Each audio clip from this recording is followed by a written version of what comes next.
Hey guys, it's Meme and my trusty sidekick. Oh, Vinnie's here. Welcome to the Tuesday afternoon live show. Yay! Y'all know what that means. We hit 400,000 subscribers. I don't have to beg you anymore. Thank you very much. We appreciate it.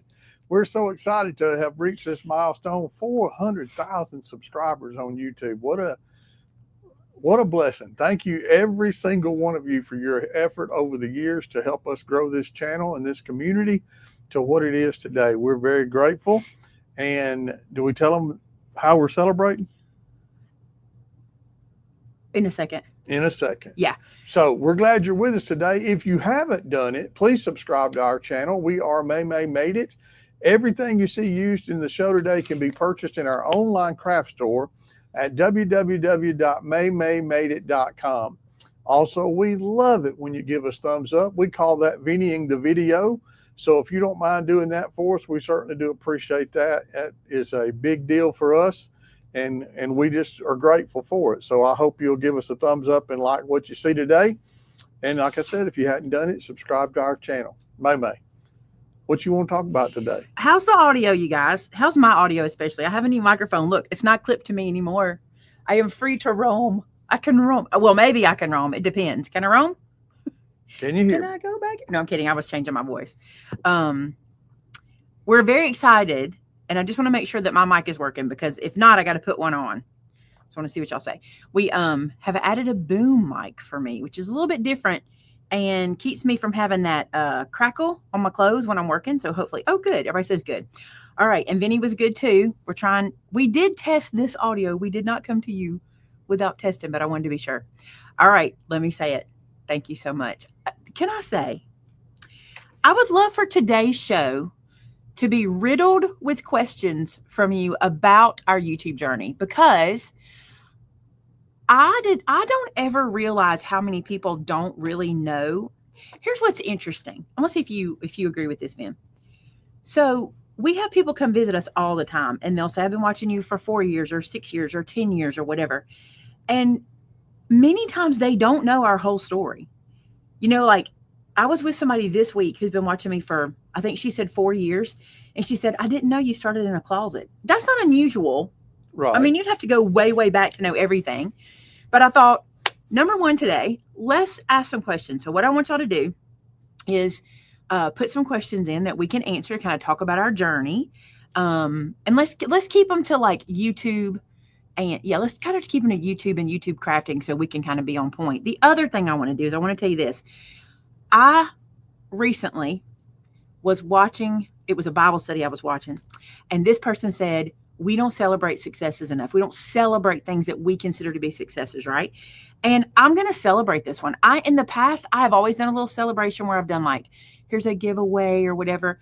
I'm going to be grossly celebrating this. Like, you're going to get sick of me talking about how excited I am, because I cannot believe, and hopefully this will come out in our questions that we talk about today. I cannot believe we reached 400,000. I never thought that would happen for me. Like, that is a number that I never saw as attainable. And I want to talk more about that as we get into the chat. The other thing we want to do. We've had 2 super chats. Oh. And they've already gone by so fast that I don't see their names anymore. I think I can see. Hold on. Back and see. Oh, Shannon told us. Pamela Hale. And Mona Hayford. Thank you guys so much. Thank you guys so much for the super chat. Little crowd noise. We'll use that because Thursday night, well, I don't know if I'll do it Thursday night. One day this week, either one day this week or at Craft Acropolis, I cannot decide. I want to have cake. I want to have cupcakes or cake or something. I want to be disgustingly celebrating this, because I think we should celebrate things that make us happy. Find a reason to celebrate anyway, like just have a cupcake. But I'm going to do that. The other thing we're going to do to celebrate is we're having a sale, and Vinny came up with this one, and I'm going to tell you something. It's called, I think we're calling this our subscriber celebration sale.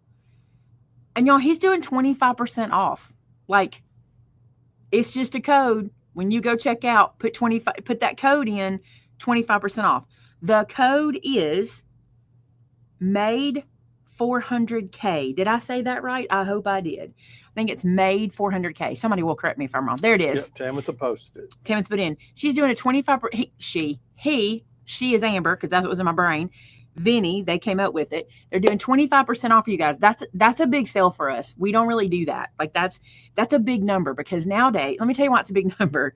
Because nowadays there's so much built into the profit that we have. Like there's so many fees and this and that and the other built in everywhere that we can't usually do 25%. So this is not a sale for us to benefit from. This is a sale for you to benefit from, which I think is really cool.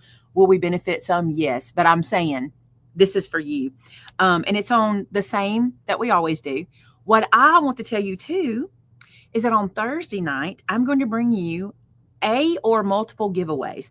I couldn't do it today. I really, really, really hoped we would reach the 400,000 mark this weekend, but we didn't. And I'm going to tell you who I am. I'm a person who does not want to prepare for something that hadn't happened because I'm just like, no, it hasn't happened. I'm not prepping for this.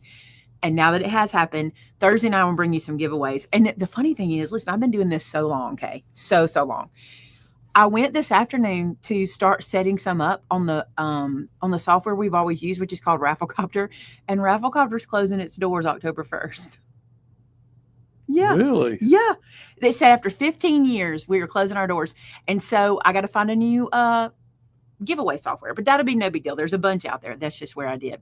That's just where we've used for 15 years. I've been using it since we started. Like, I'm pretty sure I know 100% Melody introduced me to Rafflecopter, and that's what we started using. So, yeah, they gone as of October 1st. So, we'll have to find a new thing. So just be ready for that. And I wanted to tell you that today because when I come out Thursday night with the new way of doing giveaways, you might be like, what happened to Rafflecopter? I could use them until October 1st, but we want our giveaways to last longer than that. So we'll be doing tomorrow. That. Is it tomorrow? It's what? Tomorrow. Is October 1st? Tomorrow is October 1st, yes. Where did September go? Did we have a September? It's gone. Shannon, did we even have a September? Today is September the 30th, darling. Wow. I didn't even know we had a September. That's how fast it went. It's over. It kind of makes me sad, but I'm also glad because I love October. You love all the bird months. I love all the bird months. Amber's telling me to breathe. I'm not breathing now. He just told me tomorrow's October 1st. Y'all, it's Christmas. We're already there. Worse than that is Crafticropolis. No, that's a good thing. We look forward to Crafticropolis. I'm looking forward to it. Shannon says she's not ready for it yet. She will be. She will be. She's getting there. I'm very, very, very excited. So watch for Thursday night to keep celebrating. I'm going to keep celebrating. And the crazy thing about this is, are you gathering questions? Because if you're not, I might need Tamitha too. Well, no, I'm just kind of watching them as they go by.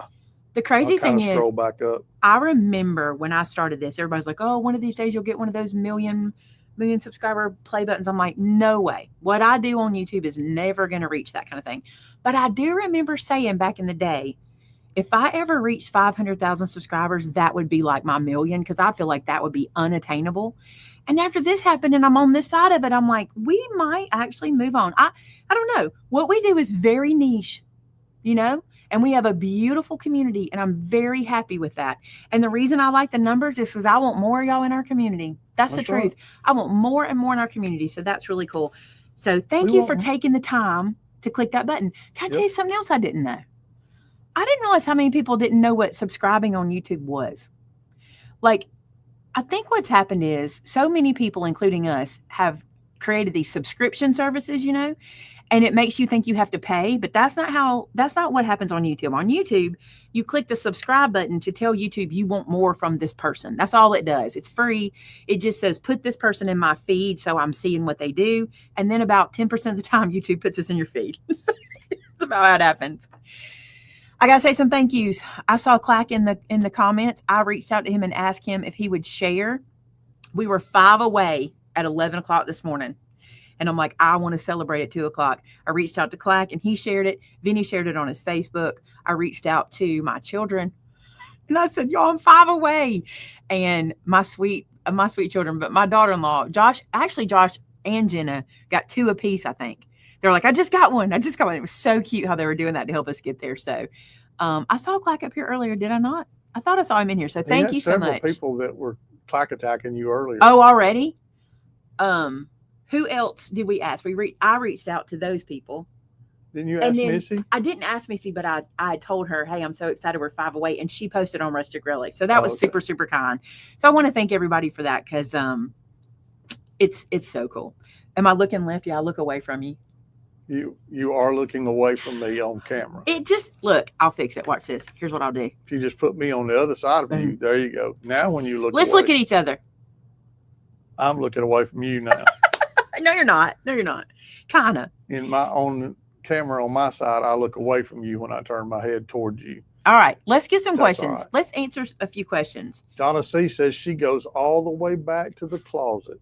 That's You and way me back both, there. Donna. You and me both. Carissa said, you started in a closet? I did. It's a fun You story. want to tell that story? So Vinnie and I had a house fire in 2011. Yep. September 17th, 2011. And so we moved out. Well, we didn't have a house anymore, so we moved into an apartment. And when we were there, I have always crafted. If you don't know that about me, I've always been a crafter. I've always loved art and homemaking stuff. I don't bake very well or any of that kind of stuff, but I've always loved that. And so it's always kind of been my therapy. Well, when we had the house fire, I needed therapy pretty bad. And we moved into this apartment and I didn't have anything. I'd lost all my craft supplies. And y'all, I had a lot of craft supplies. And I remember one day I was laying in my bed. There was nothing to do. I had nothing. Okay. We had no clothes. Our closets were almost empty. We just had nothing. Right. And I was laying in the bed and I was looking at the ceiling and I was making cloud animals in the ceiling pattern. Okay. Because it was one of those patterns that was not popcorn, but that squished pattern. And I remember kind of coming to myself and going, okay, this has to stop. Like, this is not what we're doing. We're not going to lay here and make cloud animals. But I was being creative. So I had already been wanting to start a YouTube channel before the house fire, and I'd already been talking to Vince about it. And so I think it was a Saturday morning that you were in the living room, and I walked in and I said, hey, can I start a YouTube channel if I film on Saturday mornings, I edit on Saturday morning, and I upload and I'm done before lunch? Right. We had pretty young kids at the time. Jared was in college, but he was our oldest. And so we had a lot of responsibilities and things. And I said, I'll be done by lunch. You won't even, because they slept pretty late, young guys, like, you won't even know that I'm doing it. And he was like, okay, those parameters will do. And I'm not saying that Vince is very not supportive. It's just, I had tried a lot of stuff that had fallen through. And he was like, yes, we'll do it. So then I said, all right, next question, because this is how I work, Vinnie. Next question. I said, can I have that closet down the hall? And he's like, what closet? I said, we had a closet. It was a 4x6 closet and we had nothing to put in it. Y'all, we had a coat closet and this closet, nothing to put in any of it. And I said, can I have that closet and make it a craft room? And he was like, sure. You didn't care about that. So I think we went that weekend and we got me a little corner desk. You remember this? We got that little Walmart corner desk. And we got one bookshelf. And I said, can I replace? You said, what do we need to replace? And I said, can I have my Cricut and can I have my Cuttlebug? Those are the two machines I wanted, right? Mm-hmm. And then we just started replacing stuff. And so I got a camera, which I quickly stopped using because now I use my phone. And I started filming in there. And there was no plug in that closet. I had to run an extension cord in. And it was funny because I made a sign that said, shh, filming. And the boys' room was down the way from the hall from me. And so when I was in there with the cord in there and the sign up, they had to be quiet. And I would film. They mostly were quiet when I filmed because they were asleep anyway. But I would film on Saturday mornings. I would edit on Saturday morning and I would upload on Saturday morning. So one video a week. And it was a lot of fun. So that's how it started in the closet. And so a lot of people say that I started in the closet, and I literally did. That was not my first craft room. I had a craft room in the house. I didn't have a craft room, but we have a breakfast nook in our kitchen, and I used that as my craft room back then. We didn't have we had kitchen, and I took this as craft room, but now we have a craft room. So great question. Anna asked, how long has it taken you to get to this milestone? So I would say from 2011. So that's 14 years. It's taken me forever. And I'll tell you, I'm not sad about that. Like, I know a lot of people be like, wow, you must not be very good at this or something like that, because a lot of people grow so fast. But honestly, slow growth has kind of been what I've always done. And even getting to 10,000 subscribers, that first number, I think it took me 3 years to get to 10. It took us a long time to get to 10,000 subscribers. And there have been times we've had these huge spurts of subscribers, and then there's been times where it just doesn't grow, and that's fine. But I remember, and this is how long this took. In 2022, we started trying to reach the goal. We were already on the other side of 300,000, and it took a long time. But a lot of that is people just aren't subscribing like they used to me, like they used to. And it's just picked up, and I'm so grateful. And also, I'll say this, there's a time in my life where I was like studying YouTube and trying to really play the YouTube game. And then as I got older and it just kind of was doing its thing, I kind of stopped. So in the last 6 months, I've really gotten back into what am I missing and what am I not doing right. So that's kind of helped too. So yeah, it's taken a long, long time. Do you know who the subscriber was that put you over 400,000? I really don't, because let me think. I think it might have been one of the friends that Jenna talked to today. I don't know that for sure. Because here's what's funny too. We gain one, I'd lose one. We gain one, I'd lose one. We were back and forth. It was kind of funny. I'm scrolling through. Somebody said chocolate cake. Somebody said only, what was the icing they said we could have? Only buttercup frosting. Buttercream frosting. Buttercream. Excuse me. Let's see. Where's the next question? Yes, you need to have cake. That was one comment. We really want GMOS. We hadn't had GMOS in a while. Oh, there's Clack. I'm just thankful I know a famous YouTuber. Right. Joy said, thank you so much and congratulations. And you are the reason that she started paper crafting. See, thank you so much for saying that to me. I appreciate that so much. That's why I do this. I know how important your art outlet is. Like, I know how important it is to have something for our mind and for our, to work our creativity. And when we're struggling or depressed or sad or happy or whatever. And it means so much to me that you guys come into crafting, whether it's paper crafting or whatever. I just love that.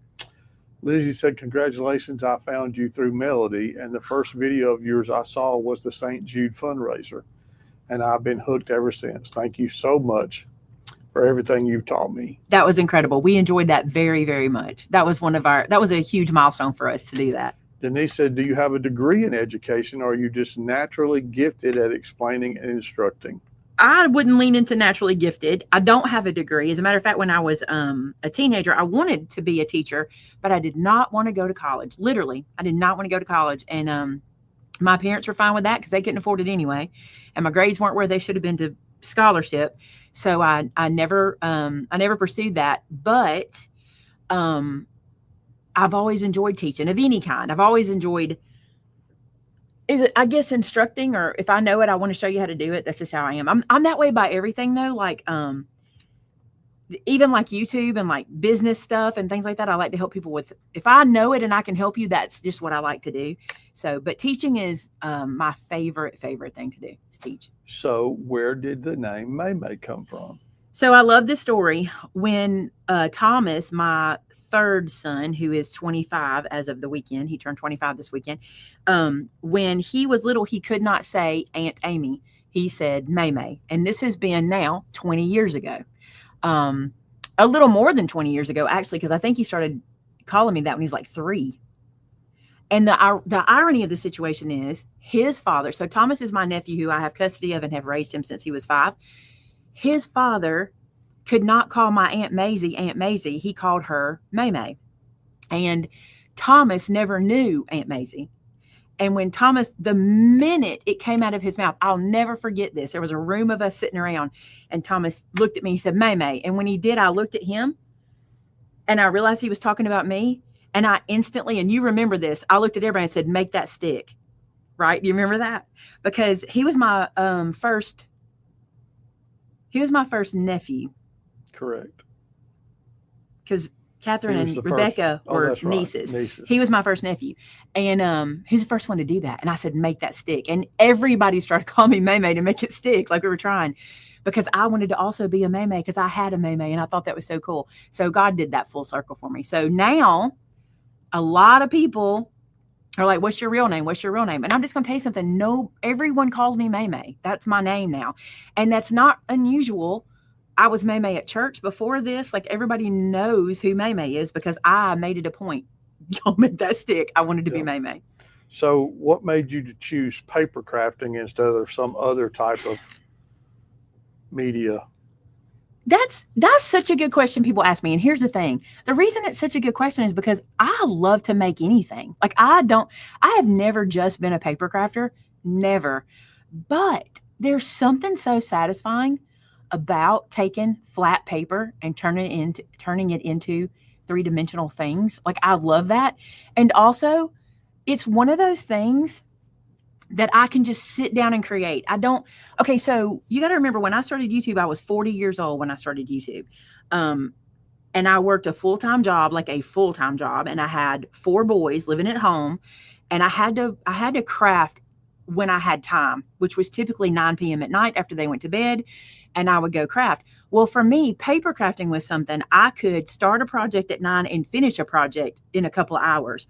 But if it were sewing at the time, that would be something I would have never gotten videos out with fabric because I was doing 3 videos a week working full-time raising 4 boys. So paper crafting just worked for that. And it let me do my crafting. Oh, I thought we were in trouble because my door opened so quick. It let me do my crafting and I really enjoyed that. And so I leaned into stamping, ink, paper. I've always loved glue, things like that. So Say that again. That's it wouldn't creak. We got to look. We have 400,000 subscribers. We can afford WD-40. Let's go buy some WD-40. I got some in my truck. If it's not, we're just not in your truck. How was that for an answer? I think it was a good answer. That was good. All right, but I'm not just a paper crafter. Y'all need to know that I love all crafts. No, I am not good at yarn crafts. I love them and respect them, but I'm not good at them. Here's a tough one. Where did you meet Melody Lane? Oh, I met Melody online. She had her channel before me, and we had a lot in common. And someone brought out collabs were huge back in the day. Like everything was collab with somebody. And there was all these challenges. You would challenge someone else, and then you would do that in your videos and share them on opposite channels. And somebody had done I think it was the Makeup Confidential or something like that. They'd done this challenge, and I was like, "Ooh, we could do that in crafting." And it was like where you pick some things that were your favorites or they weren't your favorites. I can't remember what it's called. Somebody tell me what that video is called. But anyway, I remember this clearly. It was at night, and I'm like, I'm going to message Melody Lane. Like, I mean, listen, it was like Melody Lane, right? And I'm like, I'm going to message her. I'm going to email her and see what happens. So I sent her an email and asked her to do this Crafters Confidential. That's what it was called, the Crafters Confidential with me. And she responded, and I freaked out. Like no one knew who she was. Like people knew her, but my family did not know her. And I remember going, Melody Lane responded to me. Like I was freaking out about it. I remember. And then I was like, now I got to talk back. Like, what do I do now? I got to say something back. And we just hit it off. Melody was like a crafty sister. You know what I'm saying? Like I could, and a YouTube, like Melody and I did a lot together. We did a lot behind the scenes too. Like there was a time, some of my really close friends from YouTube who aren't with us anymore, Melody, Cinnamon, there's different ones. We did these YouTube mentorship programs where they were 6-week programs where we took people under our wing and we helped them start their YouTube channels and build their YouTube channels. And we were doing that at night after doing all of this. And so we would get together on these live streams and help people. And we had these Facebook groups we were helping each other in. And there was a lot of us that were doing that. But Melody and I just hit it off. We made sense. And she was such a good mentor. And she told the story, which I was honored by, that she couldn't believe I had reached out to her. She felt the same way. So that was really cool. Okay. When did Vinnie join the May Made It team full time? 2016. Correct. I say sooner than that. You always say 2016. Well, I was in the insurance business and I did employee benefits and I had my own agency.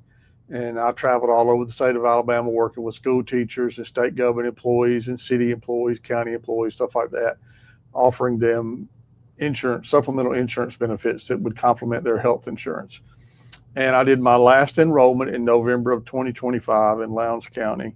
2015. 2015. Yeah, you said 2015. I'm sorry, 2015 in Lowndes County with the county commission there. And that's when we kind of made the decision. Really, I guess it started a little bit before that because Miss Dot Bingham kind of put us in that spot. But I also was begging you for help. So Miss Dot Bingham owned a little house across the street from Jack's up the road, just about, I guess, about a mile from where we are today. And May pulled through the drive-through at Jack's and saw a little bitty sign. It was about this big on a big billboard that said "for rent."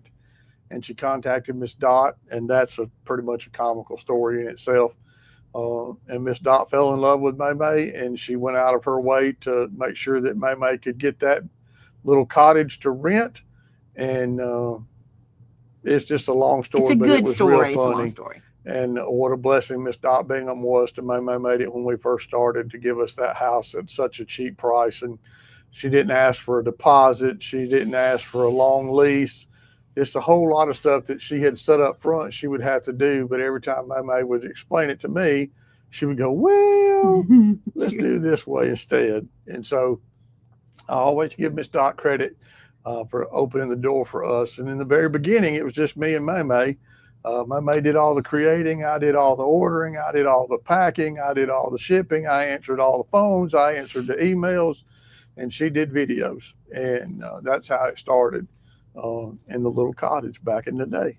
The cottage, so to speak. 2016, January is when we opened the cottage. To be honest, I remember before we had the cottage, I was working at the house. We have a large hallway in our basement of our house, and that was my office. I'd set up as office, and I remember saying, I'm going to have some help. I had stopped working.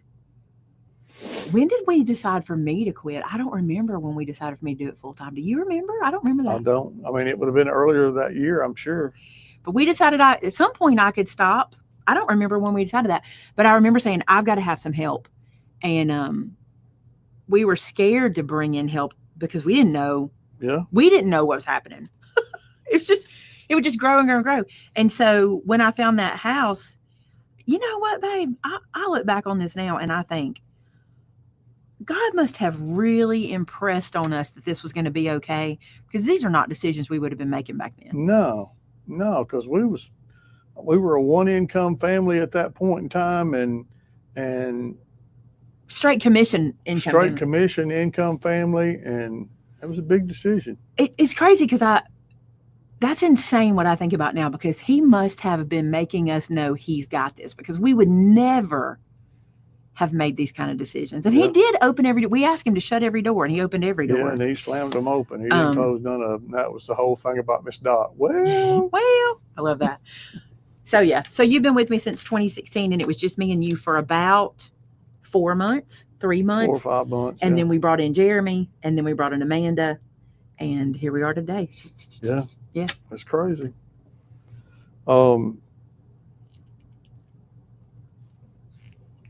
Next question. Here we go. Have you ever gotten frustrated and wanted to just quit? Yes. Lots of times. Lots of times. Well, I can think of about 3 times. Yeah. Not a lot. I mean, when you consider how long we've been doing this, about 3 times, and not in a serious way, but just in the point. So you need to know this about me. I will go till I'm overwhelmed, and then I shut down. And I think Vince has always been afraid of that since day one. At some point, she's going to shut down. I know that because I know me. I can be aware of that. She's going to fold. I'm going to fold at some point. And I will say to, and there have been times in this building, I've walked in his office and said, I don't want to be here, But can I ask you a question? When at your job, don't you feel like that? Like, I know this is crafting, and I know that on the surface, it looks like we just get to do live shows and we just get to do videos. But there are days when I'm overwhelmed. And the thing I can tell you is I do it to myself. No one else does it to me. I do it to myself. But Vinnie is so good at this. This is how we've been. If you don't know, if you're new here, Vinnie and I work together, we go to church together, we play golf together, we do everything together, and we have for quite a long time. And the thing that Vinnie does, and he thinks I don't know this, but he just sits there and lets me say what I got to say. He doesn't rebut it. He doesn't argue it, nothing. He knows if I go in there and have a moment, I'll come out here and I'll be creative again, I'll be fine. And so he thinks I don't know that, but I do know that. So you do get tired. I don't care what your job is. It can overwhelm you. I mean, like, hey, Shannon, you like your job, right? Yeah. You ever wanted to quit? Yeah. See, I mean, like. Would I ever know? No, we love our, But we've said before, everybody we has love, those days. but we love our job. We've said it, but there's days we're like, I'm out. But I think also on top of that, we love each other. That's true. And that helps us get through some of the more difficult days that we're like, I ain't putting up with this no more. I'll I've tell had you, all this I can May take. comes up with her crazy ideas. Yeah. I'll tell y'all something funny about. Okay, so I do have a lot of ideas, and I bring it to the staff, and I say to them, "Y'all stop me if it's crazy," and they know I don't mean that. What Yeah, I 'cause mean it is, don't matter what we say. what I mean is, come along with me on my diabolical plan. And one time, I'll remember this. This was during the summer of this year when we were playing in fall. Now it might have been spring of this year we were playing in fall, and I said, "So let it be written, so let it be done. Do not let me add anything else to this calendar at the end of the year." Shannon wrote it down. I'm telling the "so let it be written, so let it be done" story. You want me to show it to him? She wrote it down and made me sign it. Okay. Taped on the wall. It didn't do a lick of good. And since then, we added 3 events. Shannon, think about it. We added both Dress My Craft events and the Cricut Boot Because Camp. it means nothing. It means nothing. But It means There it nothing. is right there. How funny. But I have it. she still has it, and she And I can. held it in front of her face. Actually, A couple times. It's worked a couple Yeah, times. a couple times it's held us back. Couple times it has helped. Next question. Did you start with paper crafting? No, paper crafting came. Let's see. Paper crafting came with YouTube. I started. I mean, the first craft you made on YouTube was not a paper craft. No. And the funny thing is, when I look back, people have asked me for what's the very first craft you ever made. That's kind of hard to say because who knows? But I remember vividly doing latch hook with my grandmother. My grandmother would buy me latch hook kits and I'd go to her house and do those. But my grandmother was very creative. My mother was not a creative person. She was very talented, but not crafty. But my grandmother was. So I got a lot of that from her. But there's a couple of crafts I have not done that I would like to do, and some people might not call them crafts. It's more art, but I would like to throw clay on a pottery wheel. I have not done that. That is on my bucket list. And I would like to turn wood on a lathe. I have not done that yet either. Although my best friend's husband has a lathe and I still haven't done it. I don't know why I haven't worked that in at some point, but we haven't done that. And that's on my crafting bucket list. I've tried a lot of stuff, and there's a lot of stuff. I have done some on my channel that's not paper related. Like we've done, I mean, back early days, I did a lot of different crafting, but I just leaned into paper because paper's just one of those things. If you are a paper crafter, you know you can have a big space or a small space. You can have a lot of supplies or few supplies. It just is one of those things a lot of community can happen around. So, yeah. Next question. If you hadn't made it on YouTube, Have I made it? If you hadn't have made it, But have I made it? well, we're still here. Yeah, we're here. We're 16 years in or 15 years in. Yeah, 14 years in. What would you have done? If I wasn't, I can pretty much say unequivocally, I think I'd be doing apartment leasing. Yeah. The last thing I did, I've done a lot in my life, a lot. And the last job I had was apartment leasing, which I to this day. Well, you were multifamily management. You were not really I was not a leasing leasing. agent. I was in multifamily commercial. It was multifamily homes, apartments, and I was in management. So I was over the leasing department, and I was over maintenance and all that I wasn't stuff. in my last property. I was not over all them solely because I was the assistant manager. So on paper, not that she did her job and I did mine and we helped each other, but I asked to be the assistant because by being the assistant, I didn't have to work the same amount of hours she worked because I wanted to do YouTube and raise my family. So, that was a 400 unit property. That was the largest property I ever worked at. It was actually 3 properties they put together into one. It was crazy. But I enjoy multifamily leasing. That is something I really enjoy.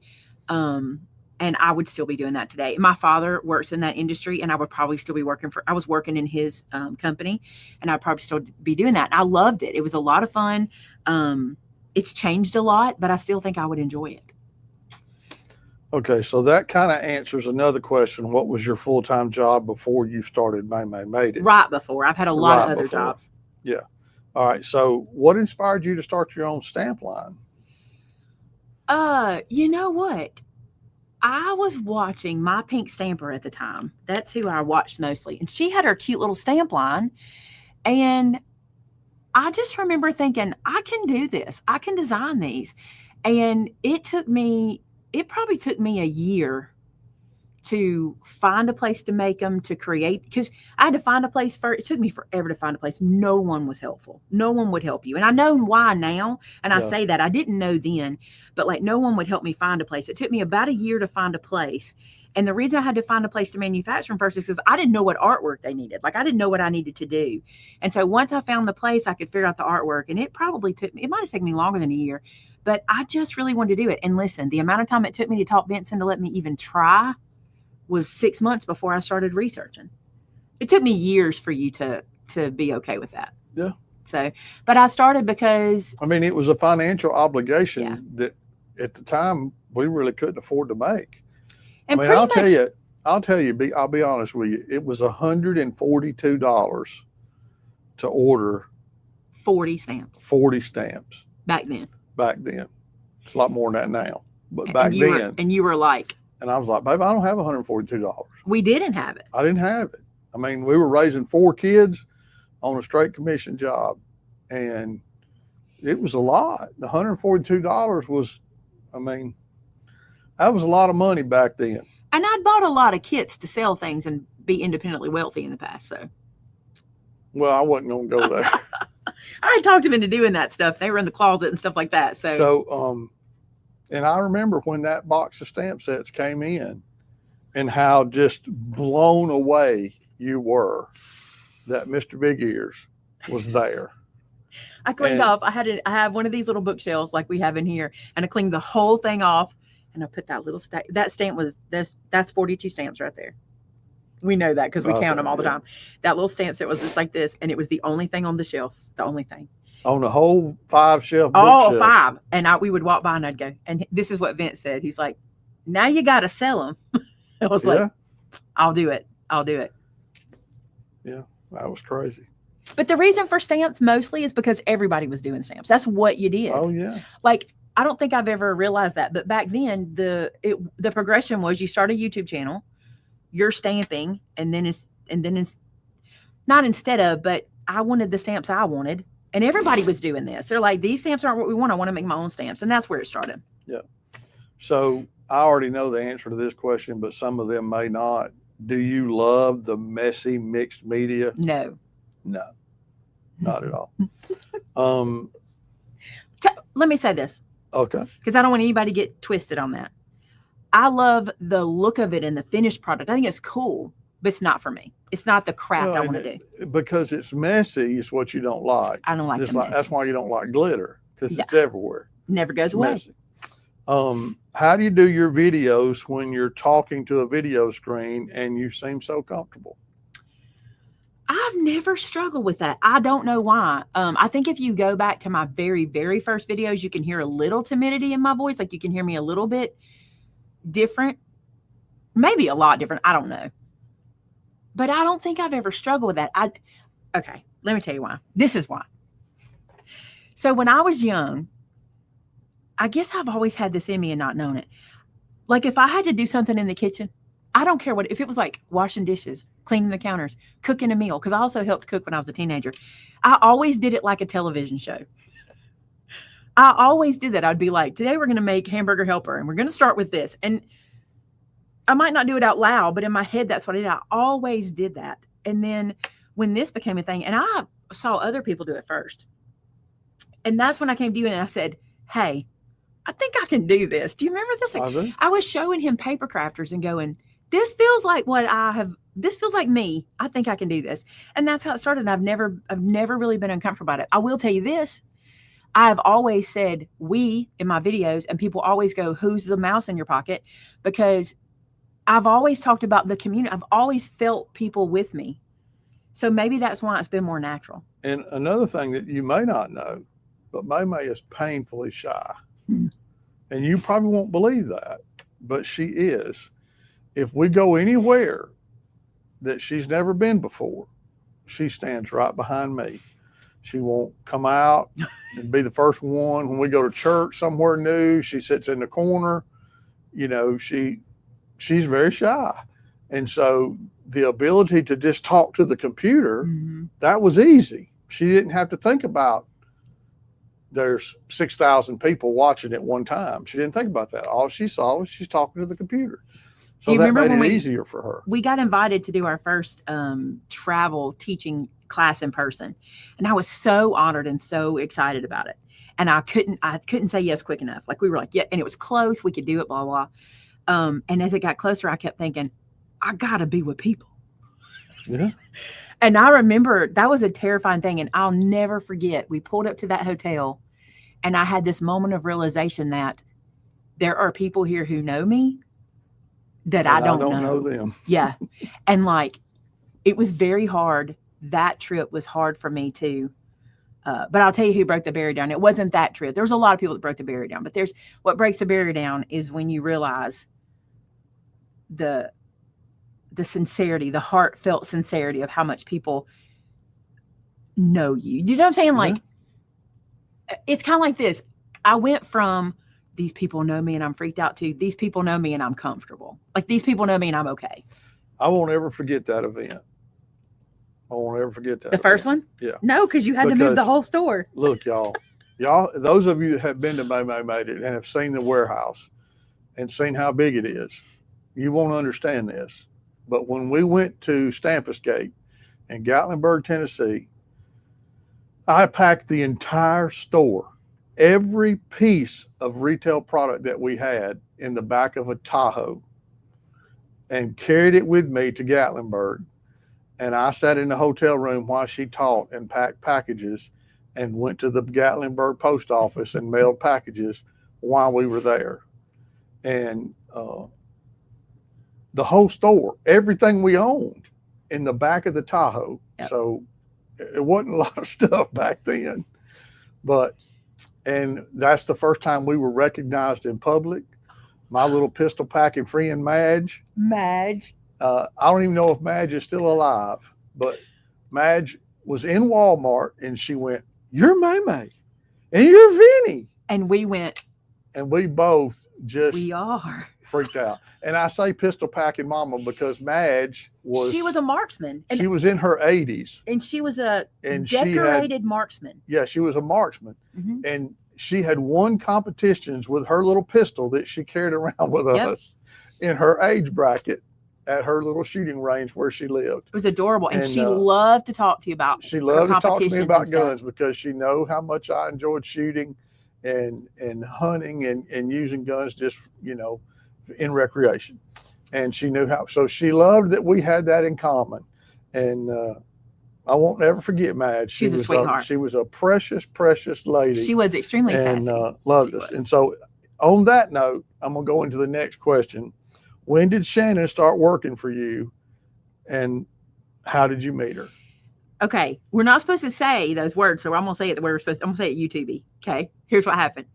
Shannon applied. We put out an ad and Shannon applied. And we always, I'm going to tell you something. You pay attention to your Facebook because I don't care who applies. We check your Facebook profile. That's just how it is. That's exactly right. And Shannon had applied and we went out to her Facebook profile. And in the top, Shannon was laying on the ground doing competition, the same thing Madge was doing. And I don't think you were in competition then, right, Shannon? You're just doing it for fun. Yeah. And Vince saw her picture and he said, interview her. I did. And ironically, here's what's funny. We're in a small town, right? So Brenda Berry was there at the shop and everything. And we were putting all the people together. And she said, oh, I know her. And I was like, really? She said, yeah. And she's like, she's so-and-so and blah, blah, and started connecting everything together. And I'm like, well, we're interviewing her. And she said, she's probably going to be good. That's what she said. And so that makes you feel better too. Well, when Shannon came in, it was natural. I remember that little room, Shannon, and us sitting there talking. And Shannon was not hired to be my assistant. No one that's ever been my assistant was hired to be my assistant. They accidentally stepped into that. Like they didn't mean to step into it. They tripped into it. Shannon was hired to be social media and event. Yeah, well, social media first, then event, and then Amanda decided she wanted to move into shipping. Amanda had been my assistant for a very long time, and here's the thing about being my assistant. I think Shannon can say this too. After a while, I don't know. After a while, we work so well, we don't need each other in the same assistant situation. Does that make sense? Yeah. Like, you do your thing, I do my thing, and everything works. And the same thing had happened with Amanda. She was doing her thing, I was doing my thing, and everything worked. And if I needed her, same thing now. I'll say, Shannon, I need you. And we do it. But Amanda decided to go to shipping, and I was like, I think Shannon would be the perfect fit. And I guess, how long had you been with us then? Yeah, I mean, we were still in Verbena, so 6 months? yeah. If that? Maybe something like that. And I approached Amanda first, and I said, if you want to go to shipping, how do you feel about me offering this to Shannon? She was like, I'm good with that. She's like, anything to get rid of you. And so I didn't let her tell Shannon how bad I am. And so then I asked Shannon if she would do it, and she did. And it's worked out great ever since. Shannon and I work together well. I have a feeling y'all think we don't sometimes because of some of the comments. Have you noticed that, Shannon? Yeah. But we work together well. She's just like my sister. Like, she has the same personality as my sister. Maybe that's why they think, because we act like sisters. Yeah. Shannon is my complete opposite. Although the crazy thing is, and she'll say this too, she's on the other side of the wall, but she'll say this. As we've been working together, we've kind of merged some of the same likes, which is funny. Some of our stuff is kind of, but that happens. I'm into green, which is crazy. Just a lot of different things like that. And so Shannon and I worked, I know people think, like back in the day when, Shannon used to be on our live shows, and we've explained why she's not. There's nothing wrong. She's still in the room. She's still doing everything she was, just not being on camera. But I think a lot of times people start to assume things are not good or whatever. And that's not the case. Like, we work well together. I make her stay on that side of the wall. I stay on this side of the wall. It's not true. We're always in this room together. So That's right. So do you paper craft at home? it depends. Typically, if I'm on craft at home, I'm going to fabric craft. Typically. If I'm working on a project for here, I will take paper home. Now that's about to start changing a bit. I want to be able to spend more time making content for YouTube. That's been something I've wanted to do all year. It's been a goal of mine that I haven't been able to do. And the plan was for me to have a second studio at home. We paused that because at the time we were thinking we were getting good internet earlier than we really are. And so we paused it. Well, about a month ago, they got our cables laid on our street. And my son had that same thing happen at his house. And when it happened, within a couple of months, he had internet. So we're hoping that happens for us. So Vinnie and I have been talking, and I am going to set up that second studio so I can do some more content creation at home. There's nothing wrong with my studio here. It's just that when I get here, a lot of times I can be pulled in a lot of different directions that keep me from getting things completed.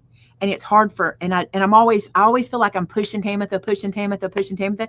And I don't like to do that. I would prefer to be able to spend like the early part of the week filming and then the last part of the week at the office. And so I live literally 4 minutes from here. No, what does my watch say?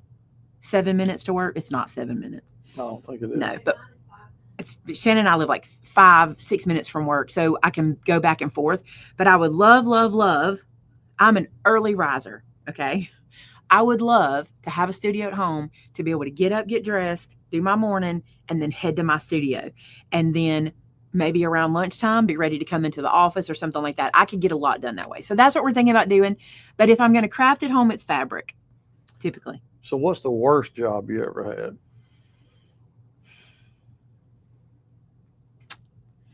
I'm going to say daycare worker. I'm going to say that was the job that I didn't stay there long. That was not for me.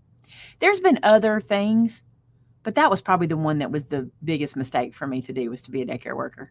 You can see that, right? Too much of a hypochondriac. Hypochondriac, number one. So everything they came into the work with, you had. Back then, especially, I was much worse back then.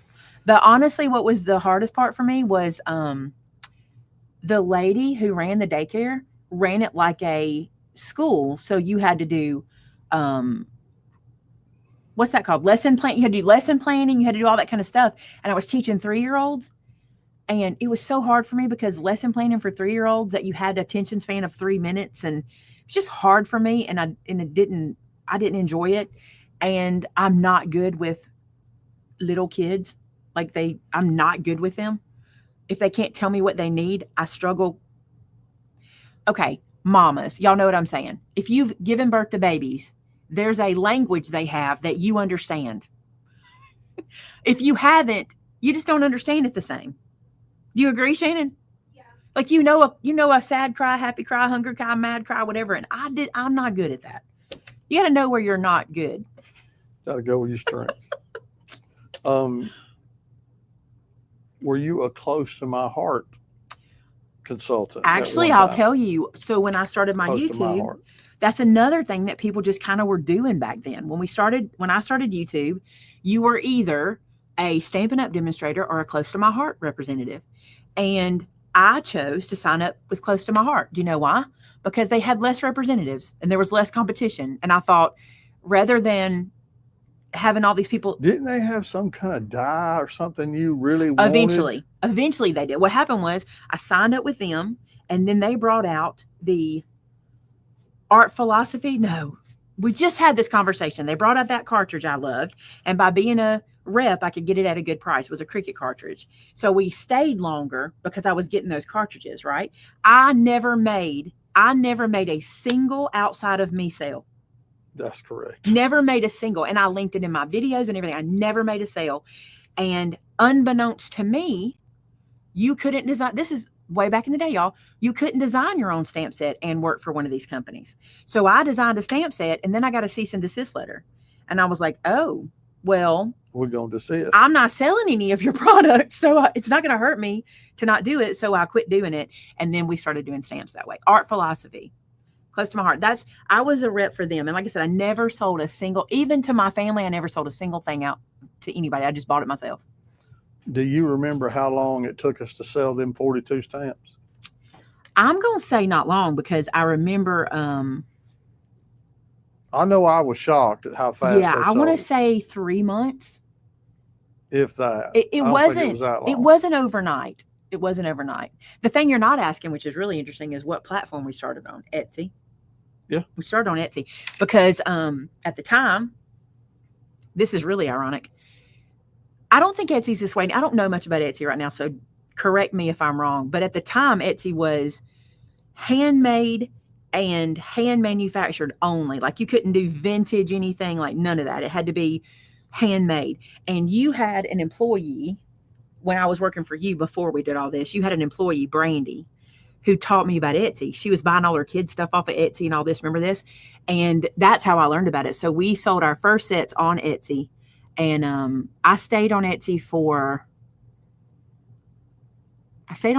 a while till we went to Shopify, and we've been there ever since. So, yeah. So here's a tough question. I know the answer, but I'm going to go ahead and ask you.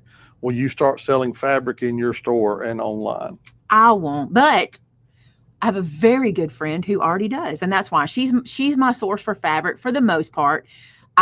She knows this. I know this. I buy about 80% of my stuff from her and about 20% outside of that. We're good with that. But it's a So Charming Quilt Shop is where I get most of my fabric. They're local. They're an incredible shop. She's doing really great things. She's on YouTube. Y'all go subscribe, tell her hello. And this is the thing. I'll say this. If Penny's not my source, yes, but Penny's my source. You know what I'm saying? If Penny said I'm out, if Penny said I'm out, I'd probably want to. Yeah. I'll say that. But we're not going to be competition for our friends. No, and right now I don't want to take that on because I see what she's doing. I don't have the bandwidth for that. I know what she's going through with.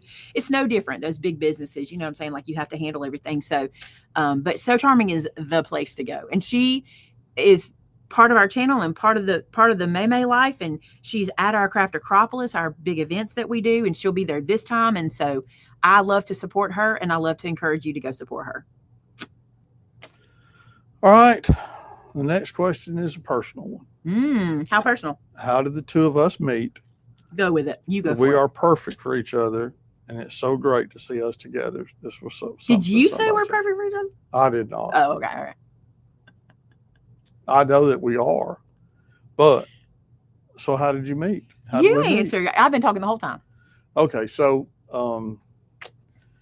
I was interviewing for a job at Cobb Pontiac Cadillac in Montgomery, Alabama. One of my friends from college was the car salesman or the new car sales manager there. And so I went to see him to interview for a job, and he did not have anything at that point in time. But in the process of being there, I had to sit in the front lobby where at that point in time, May was relieving an employee that was answering the phone as a reception desk. And She had gone to people as they lunch came and I in. was filling in. She had gone to lunch, and May was sitting up front, and that's how I met her. She doesn't remember us meeting that day, but I remember us meeting that day. I try to wrap my brain And to then, go back. not too long after that, the general manager at the dealership that I did go to work for, which was part of the Bloodstains group, there were 3 dealerships. I went to work for one, my mate worked at one, and then there was a third one. And so, but come to find out, her stepdad was pastor of a church, and they were looking for a music and youth director. And he was the GM at that dealership. Did you say that? At that dealership, yeah. Where you were? The dealership I worked at. And so he began to talk to me about coming and being on staff at their church part-time to help serve and do music ministry and work with students. And come to find out, which I didn't know at the time, that was my stepdad. So at one point in time, he was my father-in-law, he was my boss at work, and he was pastor of the church that I served at. So we had what'd we call him? Kind of entangled. What'd we call him? I don't remember. We called him the triple threat. The triple threat, that's right. He was the triple threat. So he, but anyway, so I went to church to lead the music there, and that's how we met. So we met on a Wednesday night at choir practice because my mother called me and said, "You have to come meet the new music minister tonight." And I was like, "Mom," she's like, "No, you have to. Everybody's coming." I was like, "Mom," she's like, "Yep." And it was the greatest time I ever minded my mother. Let me be honest. It's a good thing I minded. Minded. You said something I was gonna. Oh, I told you I'd probably be doing apartment leasing, but to be honest with you, if Vince would let me, I'd go back to car sales. And I say if Vince would let me, like if I wasn't doing this, the hours in car sales are really hard for. We would have to do it together. If we did it together, it'd be fine. And we both love the car business. Like to this day, I love it. Because I'm all about cars. Like that's a secret about me. You may not know I love cars. So we met sometime around the 1st of July when I was there leading music for choir practice. We went to dinner that night as a big group from church, and we got to spend some time together then. And after dinner, we stood outside and talked for hours, literally for hours, like we had known each other all of our lives. It was weird. Huh? It was weird. It was very weird. We both thought it was weird. And one thing was neither of us were either of us type. That's correct. Like you wouldn't have been attracted to me and I would not have been cut. attracted to you. Oh, you were way too preppy. Way too preppy. Because I was a golfer and, And anyway. I was dating a bass player in a band at the time. Yeah. Like you were completely different. Bass tattooed all up. Nothing like me whatsoever. And we talked about that. Like when we started dating, we talked about the fact that I was like, this is weird. What, Yeah. God put us together. So I do remember our first date. Which one would you call our first date? I always say the Green Lantern was our first date. Yeah. I always say the Fox and the Hound. Yeah, was. I say the Green Lantern because the Fox and the Hound was. Are you saying the Tuesday night Fox and the Hound? Tuesday night I'll Fox take that. I'll give you that. But that wasn't the official you asked me out date. Yeah. But anyway. Our first date was August the 24th, and it was to the Green Lantern. Yeah. We went on our first date together on August the 24th. We got engaged in October, and we got married in December. So we didn't drag our feet. We did not. We were like, we're too old for this. We know this. We know we're in love with each other. We know it's going to happen. Let's just do it. And Vince had his 2 boys. He had what's it called? Shared custody with his boys. And they were going to be with him for Christmas. And I wanted to be with them for Christmas. So we were like, let's get married December 23rd. The church was decorated and we did it. That's it. And it was best thing ever. 27 years this year. Yep. Next question.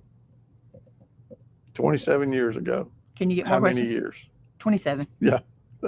That's the last question that's popped up. There's been a few more, which I think are really good. You want me Tamitha has been posting questions to me. Oh, okay. So, what was the first stamp set sold?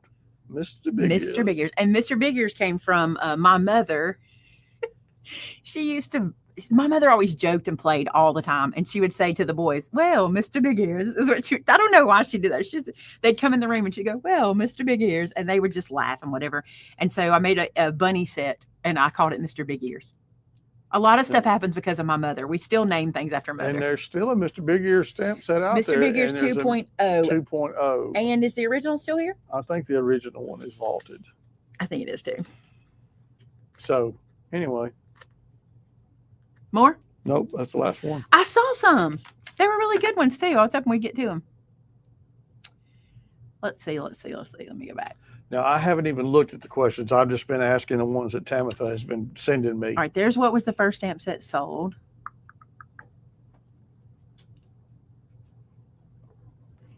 I saw one that I really liked. Yeah, Kathy, Miss Edna was something else. Oh, Tamitha posted a link for Mr. Big Ear, so it must still be out there. Melissa asked, is Clanton Craft Hound? I'm going to be honest with y'all. If me and Penny, I don't know that Penny feels this way 100%, but we joke about this. If we could find a place where we could like do it together and like have Rustic with this. Rustic and So Charming and us in the same building. In the same building. Oh, we would love that. We would love that if we could do it. There was another question. Where'd it go that I loved? Did that give you your love of cars, selling cars? It did not. My love of cars came from when I was a teenager when I fell in love with cars. Like, I really don't I do remember, I'll tell you, my father and my Uncle David used to rebuild Vegas. Do you know what Vegas are? Y'all may not remember those, but they used to rebuild these cars called Vegas, and they would get them ready for like a drag strip race. You say drag strip? Is that how you say it? Drag strip racing? It wasn't really drag strip. It was more like, what's it called? What's Uncle Billy do? A racetrack. But it's not drag strip. A dirt track. Dirt track. Like dirt track, like slicks on the back. Is that the same or is that drag strip? That's drag strip, isn't it? Well, big strip.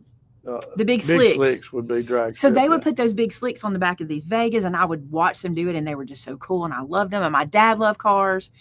And I think that's just, I learned a lot about cars. And one of the things I would love is when Dad would go, make a model, you know, and I would know it. And like, it was just a thing me and my dad had. I was an only child for 9 years. So we had those kinds of things.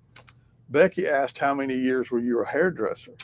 My dad also did this. I started doing hair when I was 19. Is that right? Hold on. I got right out of high school. My dad said this. I wasn't going to college, and he was okay with that. But he's like, but you got to get a trade. Like, whatever you do, you got to have a trade. Got to have something to fall back on. So he said, you need to be a hairdresser. I knew nothing about hair. Didn't want to do hair. Didn't like doing my own hair. He said, you're going to be a hairdresser. And he said, if Tammy Wynette can keep up her license, you can go be a hairdresser to have something to fall back on. That was his theory. So he put me in hairdressing school, beauty school. And it was cosmetology school. And I did that. And then I got out of there and I started doing that. And I've worked in a lot of different capacities in the hair business.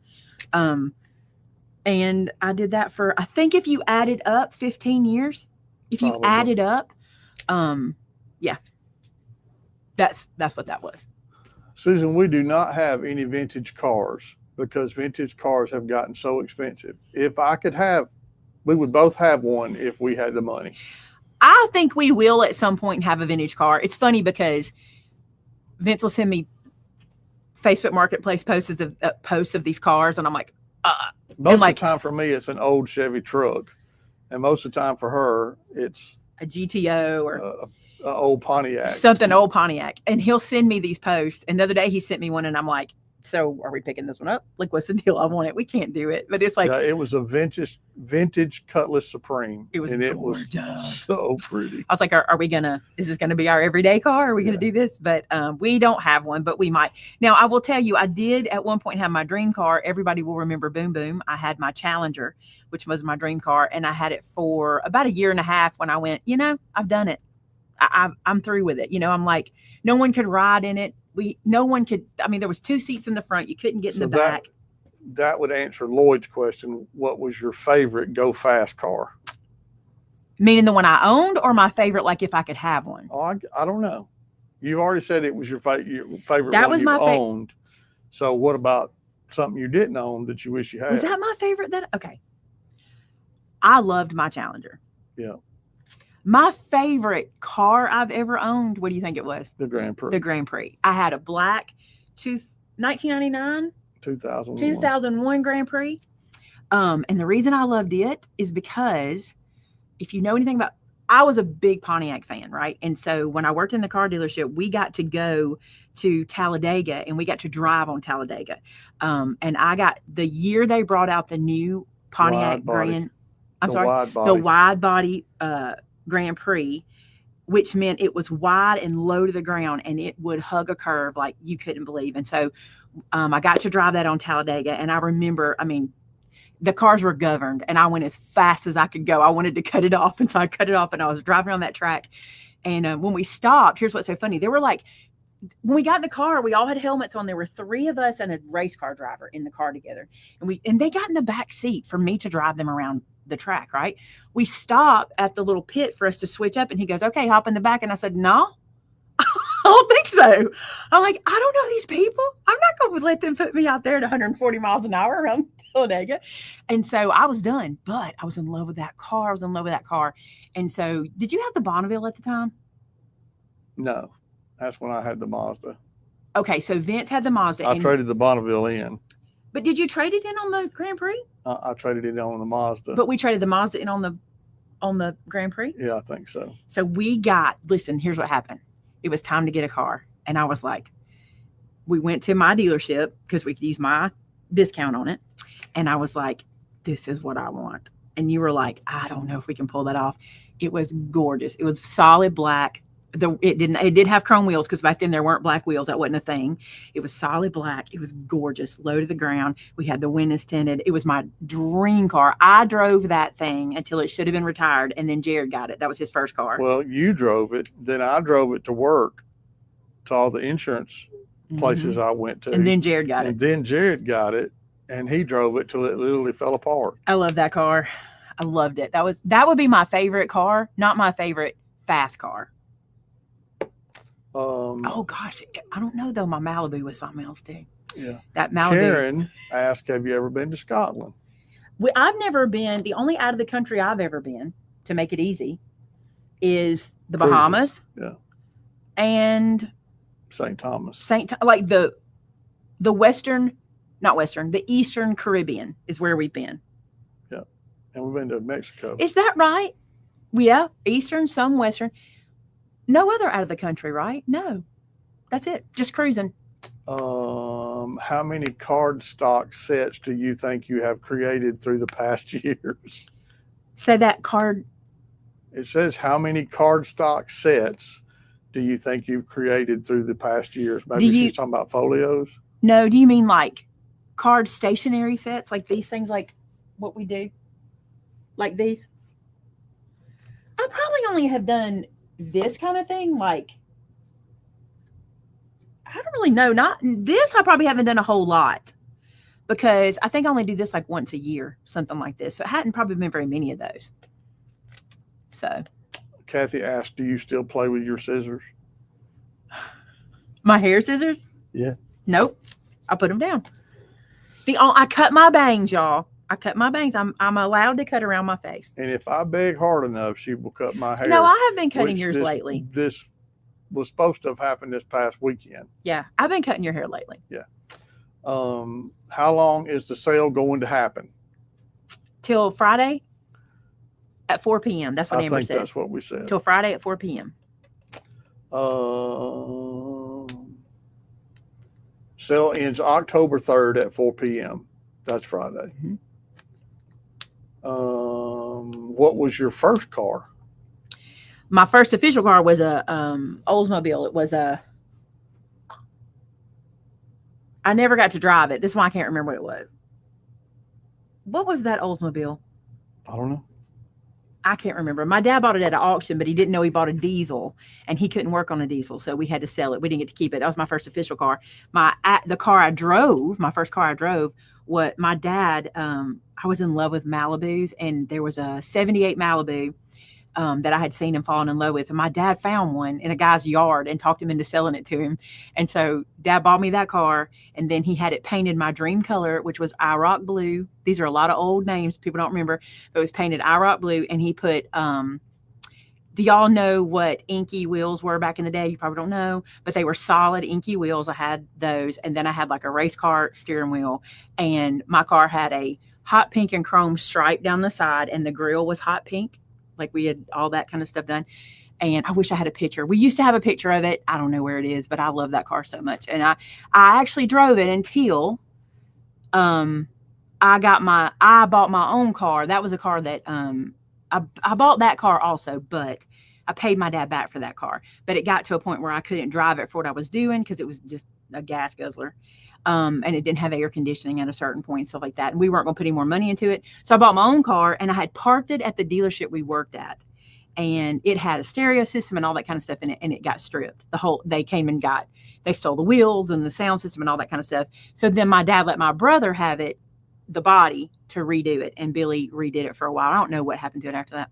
So do you have any idea how many stamp sets you've created? Tamitha probably knows. I'm going to say, do we know, Shannon? I'm going to say, well, we know almost 300 based on the shelves. Is that correct?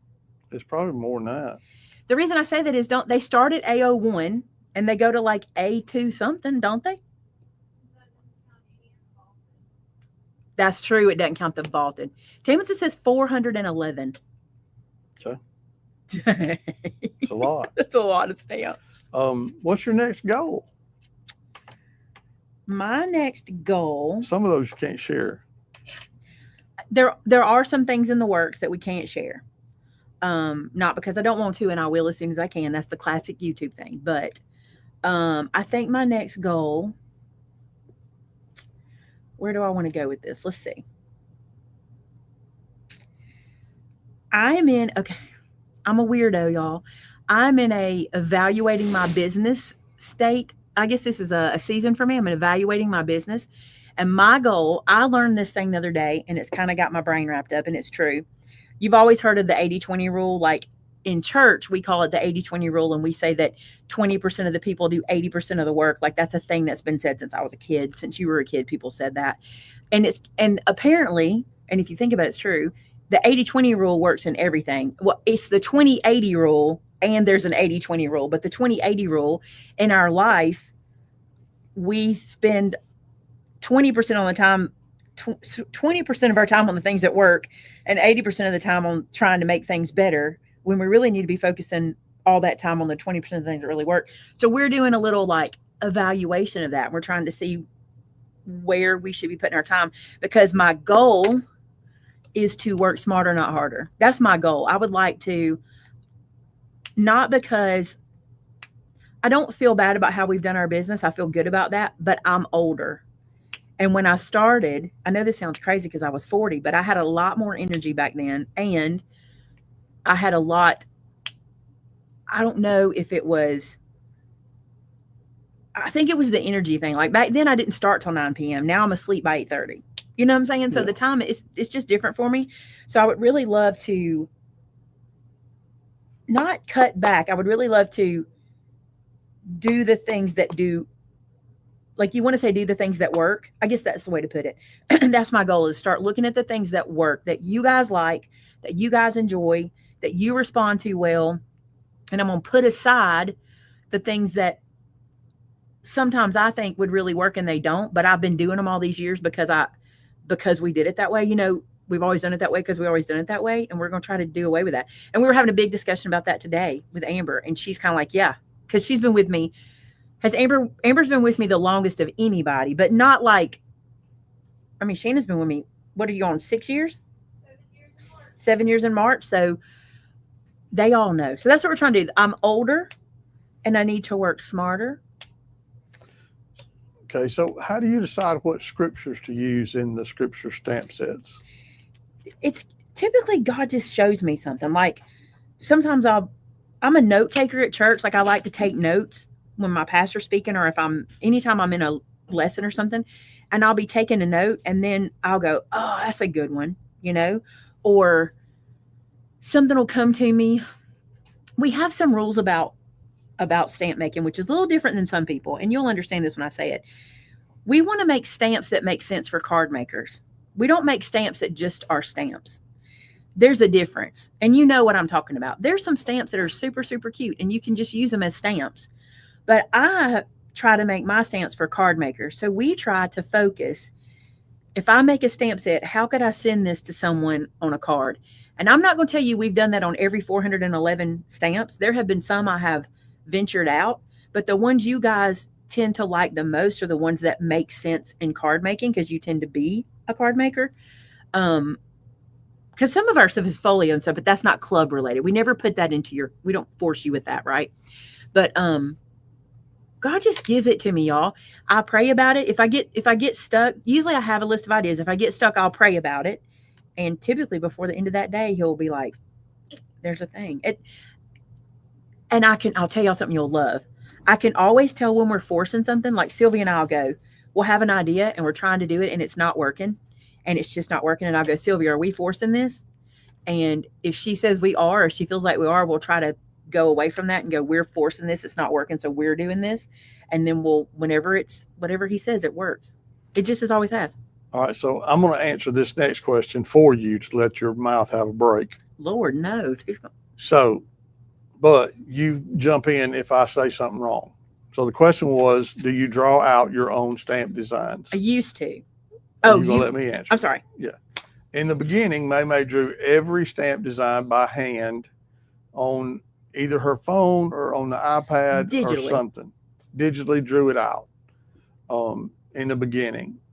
Over the years, having to have them so quick now, 2 new sets every month, and then occasionally some additional sets.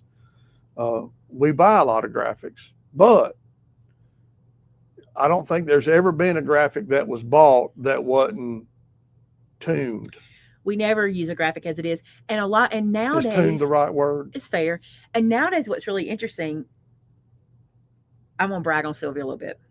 When Sylvia came to work for me, she was a school teacher. She taught 2nd grade. And she had been teaching for 25 years, I guess, back then. I mean, a long time. And when I interviewed her, she said, I don't know anything about this. And I'm like, that's fine. I can teach you. She's like, you think you can teach me? I'm like, 100% I can teach you. And so between me and Mandy, because Mandy was working with me when we got Sylvia, we taught her how to use software and how to do all this stuff. Well, over the years, her talent, she will not believe this. If I sat her here with me and said it in front of her with y'all watching, she wouldn't believe me. But her talent has grown so much that now I can say to her, I'd like to do a set like this. And she can do the art without me having to buy the art. So I would say 30% of the time it's Sylvia's art, and it might be more than that. And it's her doing what I did in the beginning with my brainchild. You know what I'm saying? And then the way it works is we brainstorm. Okay. Then I go, all right, I'm going to leave you with that. I walk away and do what I'm going to do. She'll print it out and bring it to me. Go, here's what I got. And then I do edits and changes and blah, blah, blah. And she goes back until we get it right. And we're very picky. I mean, we're picky down to lines that connect, font. We're so picky. But Sylvia is just incredible. And she had no background. And I'll tell you what's funny. For the first 2 to 3 years she worked for me, she would not call herself a graphic artist. She would not say she was our graphic designer. And I'm like, you are our graphic designer. I don't know why you won't say that. And then I remember the first time I saw in her email signature, she had put graphic designer as her title. And I was like, good. Finally, she's done it. She's incredible. So you get asked this question a lot, and I know you don't really know how to answer it, but is there a favorite project that you've done? I don't have a single favorite project. And I know I could look at so many projects, but I think my favorite projects are the ones I made for my mom, especially the ones she saved. The ones that I found out later she still had. Those are my favorites. Like stuff that she loved, or Mama loved everything I did. Mama loved, she was just, I'm going to say this for my mother. She was always in awe of me. And I mean that like, that's what she would say. I just don't know how you learned this. I just don't know how you know to do all this stuff. And she was always so complimentary. And so the stuff I made for her, and if I had to pick, and I don't have it, I can't find it. And we've looked and looked, I don't know what she's done with it. And one day it'll appear. But I made her a shadow box for Mother's Day. I wrote her a poem. I'm not a writer, but my mother was. And I always wanted to write. And so I wrote a poem for Mother. And I remember distinctly, I went and had it printed on, do you remember resume paper back in the day? This is before I paper crafted. So I had it printed on resume paper, and then I took a lighter and like burned the edges to make it pretty. And then I put it in the shadow box, and I bought little pieces to put in it. And she had it on her wall forever. I cannot find it. My dad has searched. I have searched. But that was probably my favorite thing I ever like made for Mom, you know? They ask, have I ever been to Alaska? I have not. Alaska and Hawaii, more Hawaii than Alaska, but would be a bucket Somebody list for me. point out that Brandy just called Clack David because of something he said about me earlier. I'm just saying. He's in trouble. She did not call him by both his names. Did you see what he said about me? No, because I can't look at the comments and look at. He commented on how much my mouth moves. Clack. Commented on how much my mouth moves. That's hard to believe. Put us together. Look, he said takes one to know one. He ain't ashamed. Yeah. How far ahead do you design stamp sets? We used to have to design them much further ahead. We used to work with a company that required us to design much, much further ahead. Now we work with a company that we can design about a month ahead, about 4 weeks out. And I like that. Like a lot of people would be freaking out about that. But here's what I like about it. I can be much more on trend. And I'll tell you something about me too. I will design a stamp set today. And if we don't go with it, if I look at it in 3 weeks, I'll be like, I hate this stamp set. Why don't we do this? I'm real bad about that. So I like that it's almost in real time. That hurts some things. It hurts some things because like samples. Okay. When I had people making samples for me, that was so helpful because I didn't have to rush those samples. The other thing is because our business is a cash business, and we tell y'all this all the time, we don't work off of like long credit and things like that. We pay as we go, right? So Vinnie doesn't want to order things a quarter in advance and things like that because that's not, we have to use our money in the moment. We need it now. So it gets hard for me to do samples quickly. And we have it now where I think I get stamps a week before they should be shown. But it works for us as long as I keep up. Randy said Vinnie and I are careful putting you two together. Yeah. Because they won't ever hush. Ever. We do eventually walk away. Pam says, I am 66 and a new Christian, but I feel guilty if I go to my room to stamp. How do you not feel guilty? Number one, I want to tell you something, that guilt doesn't come from God. That's not an emotion he wants you to have. He wants you to live an abundant life. He wants you to be happy. He wants to be filled with joy. And guilt is a tool that Satan uses 100%. It's one of his best tools. That one and fear. Two things God doesn't want you to have. So I think what I would encourage you to do is try to figure out what makes you feel that guilt. Like, are you saying you're guilty because you're crafting and not reading the word? Or like, figure out what it is that's causing that feeling. And first off, you need to cast it down because that's Satan, number one. And number two, pray about it and ask God to show you why you're feeling that way. And there's probably some simple thing you can do to make that better. But if you're a new believer, the biggest thing I want to encourage you to do is to have a relationship with God. And I don't mean, I'm not going to leave you at that because that's what people do. Communicate. Just communicate. And God doesn't ask you to be eloquent or wordy or he knows you. He already knows how you communicate. He just wants you to talk to him. So when you're feeling anything, fear, guilt, anxiety, unsuredness, what is that word? There's a word for that, right? Unsuredness. Lack of, whatever you're feeling, go to God about it and he'll help you work it out. But I promise you, guilt is not from God. He's not doing that to you. Next question was Talk Acropolis. At least he didn't say craft apocalypse like he normally says. Yeah. What's your next goal for your viewers? You mean like a number, Sandra? We always go to the next 100,000 when it comes to that. If you're talking about subscribers, how would you feel if I said, I don't want to make any more number goals? I don't care. I think I've turned over a new leaf. I think it's such a big compliment when people click that button because it's a commitment. I mean, it's really not, but in people's mind it is. But I think I want to let this be my goal. I'm not telling you I don't want to grow, but I think I want to let this be where we go. And if we go, I want to grow. I'm just saying I don't want to focus on a number anymore. But I put that number out there and I had to reach it. And so reaching it makes me feel good because I feel like I can let go. We're there now, and now we can move on. There's so many other goals I have for the channel. And you know what I wish? I wish I could just sit down with you guys and just go, hey, what do y'all think about this idea? And what do you think about that idea? Because it would be helpful to get opinions, wouldn't it? Like sometimes I'm like, what do y'all think about this? What do y'all think about that? And like, but it's scary to do that sometimes because you freak people out. I do, because people get afraid that I'm going to stop doing things. I'm not going to stop. It's just, there's some other things I'd like to add. And I think you guys would like it too. So I didn't answer that question. I don't want to do a number thing again. I don't. I think that there's some internal goals on the channel. Like if you're a YouTuber, you know there's some internal numbers that are numbers that you really need to be paying attention to. And I think I need to pay attention to that. But the truth of the matter is, I want to bring you content you want to watch. That's what I want. And the interesting thing is most of the time, y'all don't really know what you want to watch until I put it out there. So I have to kind of throw a bunch of stuff at the wall and see what sticks. So the next question is, again, personal. What makes your marriage so happy and amazing? Because we work real hard. I will tell you that in the 70s, the Captain and Tennille put out a song that said, love will keep us together. That's a lie.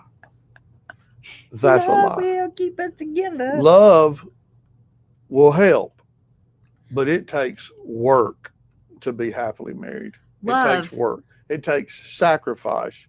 It takes putting what May wants before what I want, putting what I want before what she wants. It is work. But love is what makes us want to do that. Love That's makes the us difference. want to do it. You have to work at it, you guys. Like Vince and I work at it all the time. And you got to also remember that you guys only see the good. You don't see when we have an argument about the new golf club that I want to buy. We never argue about that. Don't say that. The new sewing stuff that she wants to buy. Do we do that? I mean, we don't much, We don't. but I mean, you know. We don't. We do argue about the golf clubs he wants. Let me tell you the argument. This is the argument. And you could have been at Golf Galaxy and seen this argument, okay? Yes. He wants this new club, right? This is not now. This is all done. He wants this new club. For argument's sake, I'm going to do it like this. The club he wants is 110-pound cover stock, okay? They don't have 110-pound cover stock in store, but they do have 80-pound cover stock. I'm talking paper craft to the people, Yes, okay? you are.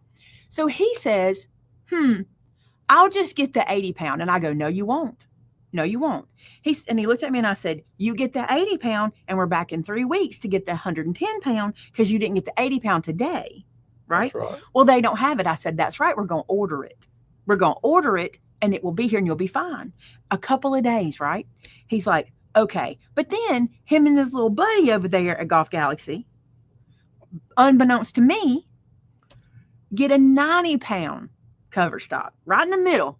But it can be adjusted to the 110-pound. So I don't know that he still didn't buy what his dream was.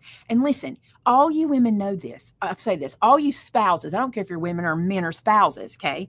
If they don't get what they wanted, we're going to have to step up quicker. We're still going to have to step up. That's how it works. We're all the same way. And it works for both I said sides that. of the fence. It does. That's the kind of, here's the thing about Vince. He is not going to waste money. He's not going to buy golf clubs before he pays the bills. He's not going to do any of that kind of stuff. That's okay. right. He's going to take care. He's very generous. If you know Vince, he's the most generous person. I don't have to worry about any of that stuff. So we don't argue about that stuff. Like Vince is worse on himself than I am on him. about buying stuff. I'm not. We don't argue about that. The things we argue about typically are, if we're going to argue, like have a real argument, it's my opinion of business versus his opinion of business, or my work ethic versus your work ethic. We're going to argue about that. We'll argue about the kids a little bit, not like we used to. Not like we used to. We used to argue about the kids, but now they're grown and stuff. But we're not, honestly, you guys. I think it's more, if anything, it's just that you work 24 hours a day and I don't want to. And he don't want to. And I don't understand that. I know it sounds crazy. And I think our staff will even tell you, we do get testy with each other, but who doesn't? But we don't really argue. Like, we go home and we have a good time and we want to be together and we just enjoy each other. We just do. That's a guy thing, probably. It's not just a guy thing either, because I'll say this to you. The bad thing is I too enjoy golf. And I too believe I can buy a golf game. You know, I too believe I can buy a club that will make me good. But it's not just golf. It's in everything. You've always said it don't have to be pretty. It just has to work. And I'm not that person. It needs to be pretty and work. But I'm the same way, because, like, I've That's been right. golfing And a year I'll and say, a half. Don't. You always say buy the best technology you can afford to buy.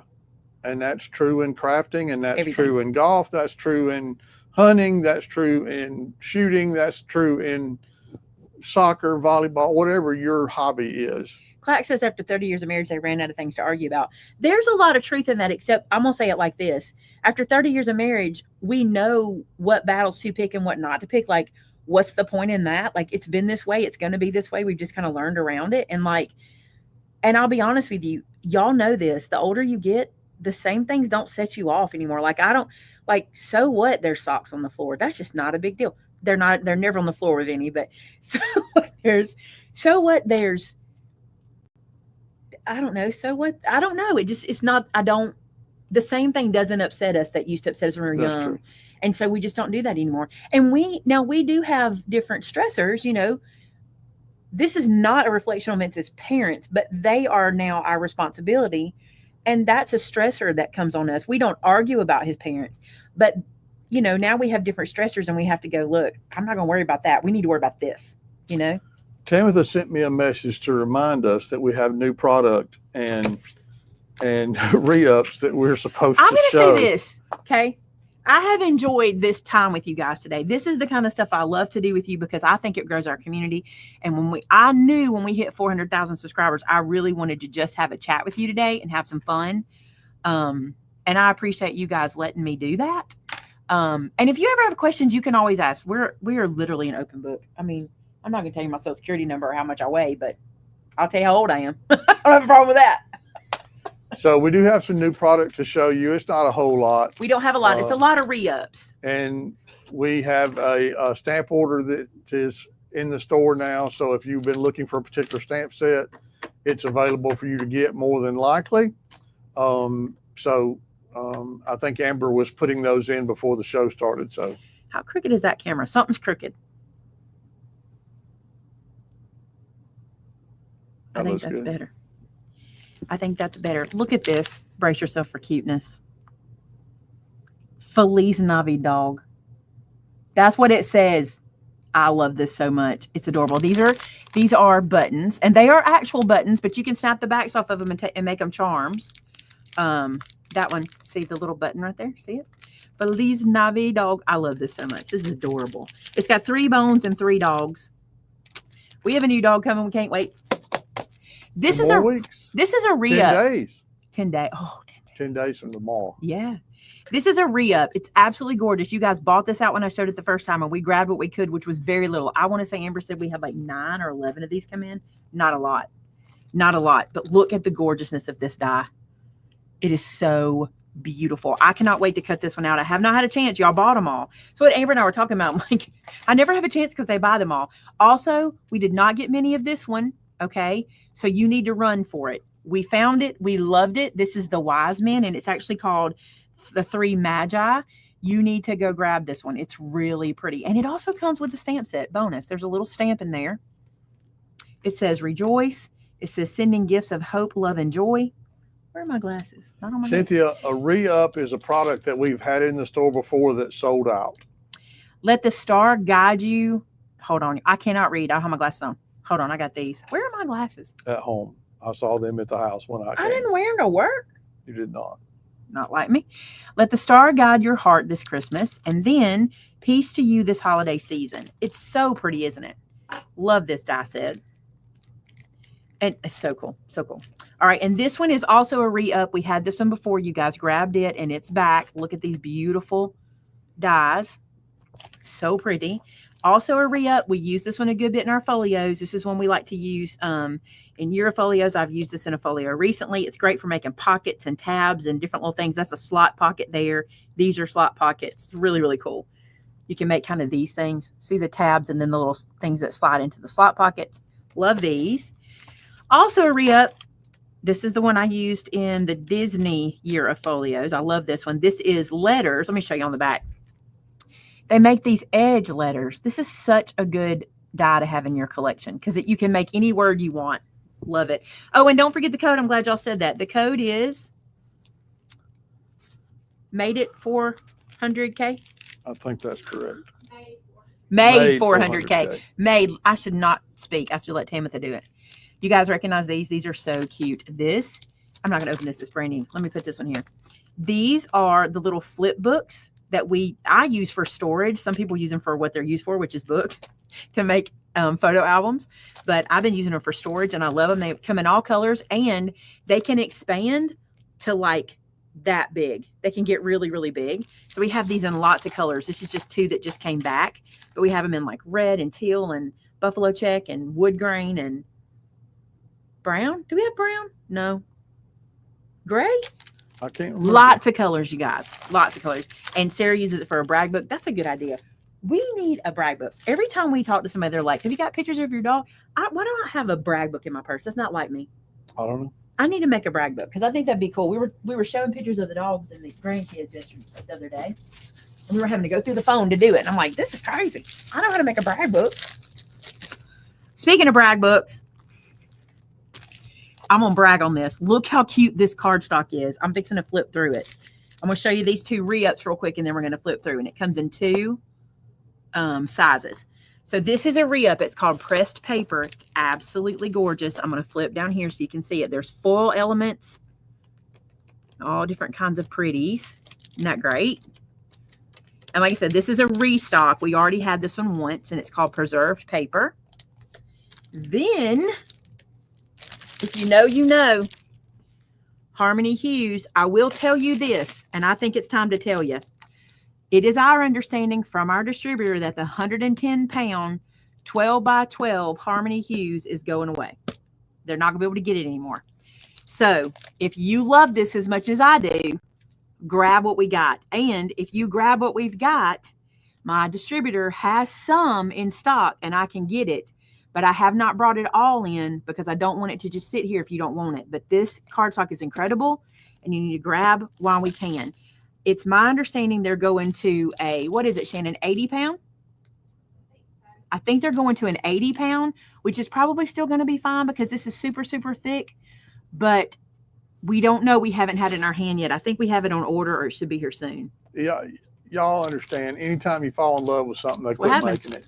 Every time. Every time. Aggravating. It is the greatest cardstock. I will tell you this. I am working on something with this. I can tell you that. I am working on something with something like this because we got to figure out a way to get it to keep our cardstock. You know? So we are working on something with that. That may be coming, but grab what you can get of that. And like I said, if you get what it's on sale now too. If you get what we got on right now, we'll reorder until we can't get it anymore. And we'll just, keep getting it. So this is the 6x6. I'm going to open the 12x12. It's the same, just larger and smaller. Oh, it's the best paper. Cardstock, I should say. Timothy, can you put that preserved paper link again? I think it went where she couldn't see it. It went on up. Look how cute this is. First off, it's long fawn, so you know it's delicious. Look. Isn't that adorable? Stripes on the back, stars on the front. Look at using these together. Isn't that cute? Love that. You got it in. What is this color? It's kind of a red, kind of a pink, kind of a coral. It's called Ruby. That's what they're calling it. Then look at this green. I know, Terrence. I know. They did not ask us, did they? No one asked us. As a matter of fact, we pitched a pretty big I fit when they pitched a real told us big it was fit. going away. I ain't I gonna did. lie. I did. And they were like, let us see what we can do. They tell me they've got some options coming, and we'll see. So keep your fingers crossed. This blue is gorgeous. Look how pretty that is. I love this set because it's such an unusual collection of colors. Look at this white. Yeah, this is really good, but they usually are, right? Look at this green. It doesn't look green on camera. It looks oh, gray it's on not. camera. It's called onyx. I thought it was green, but it's onyx. It looks very gray on camera. There's a real green to it. Look at it. Can you see it? It's a dark, deep green. There is a green to that, I think. And then I think we start over. Yeah, ruby, jade, tourmaline, aquamarine. It's the same colors you already saw, diamond and charcoal. So that's what comes in there. I love this. This is a fun one. This is one of those things you need at Christmas when you just need that extra little something, you know? Perfect for Christmas. That's all I got. That's literally it. Okay, do you want to make one more push? I'm going to try one more time. Actually, because we don't have many. no. What are we at? Shannon, can you look real quick and see how many Spintastic classes we have available? That number's right. I put it in there. And if it ain't right, it's on me. But I put that number in there. So, how many? All right. There are 15 Spintastic classes left. Now, here's what I'm going to tell you. And there ain't no way I can do 16. No, I cannot get more. This is it. This is it. 50. So, Let me say this. I cannot get. We have had to cut it off to get them shipped here. The event, I will say this because I'm not going to tell you no necessarily. Here's what I'm going to tell you. The event is not until November.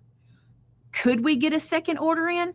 We could, but we'd have to have enough people want it before we could make it worthwhile because it's expensive to ship it over. Okay. it's very expensive, and it's coming from India where the tariffs are, and that makes Didn't it worse. they fix them this week?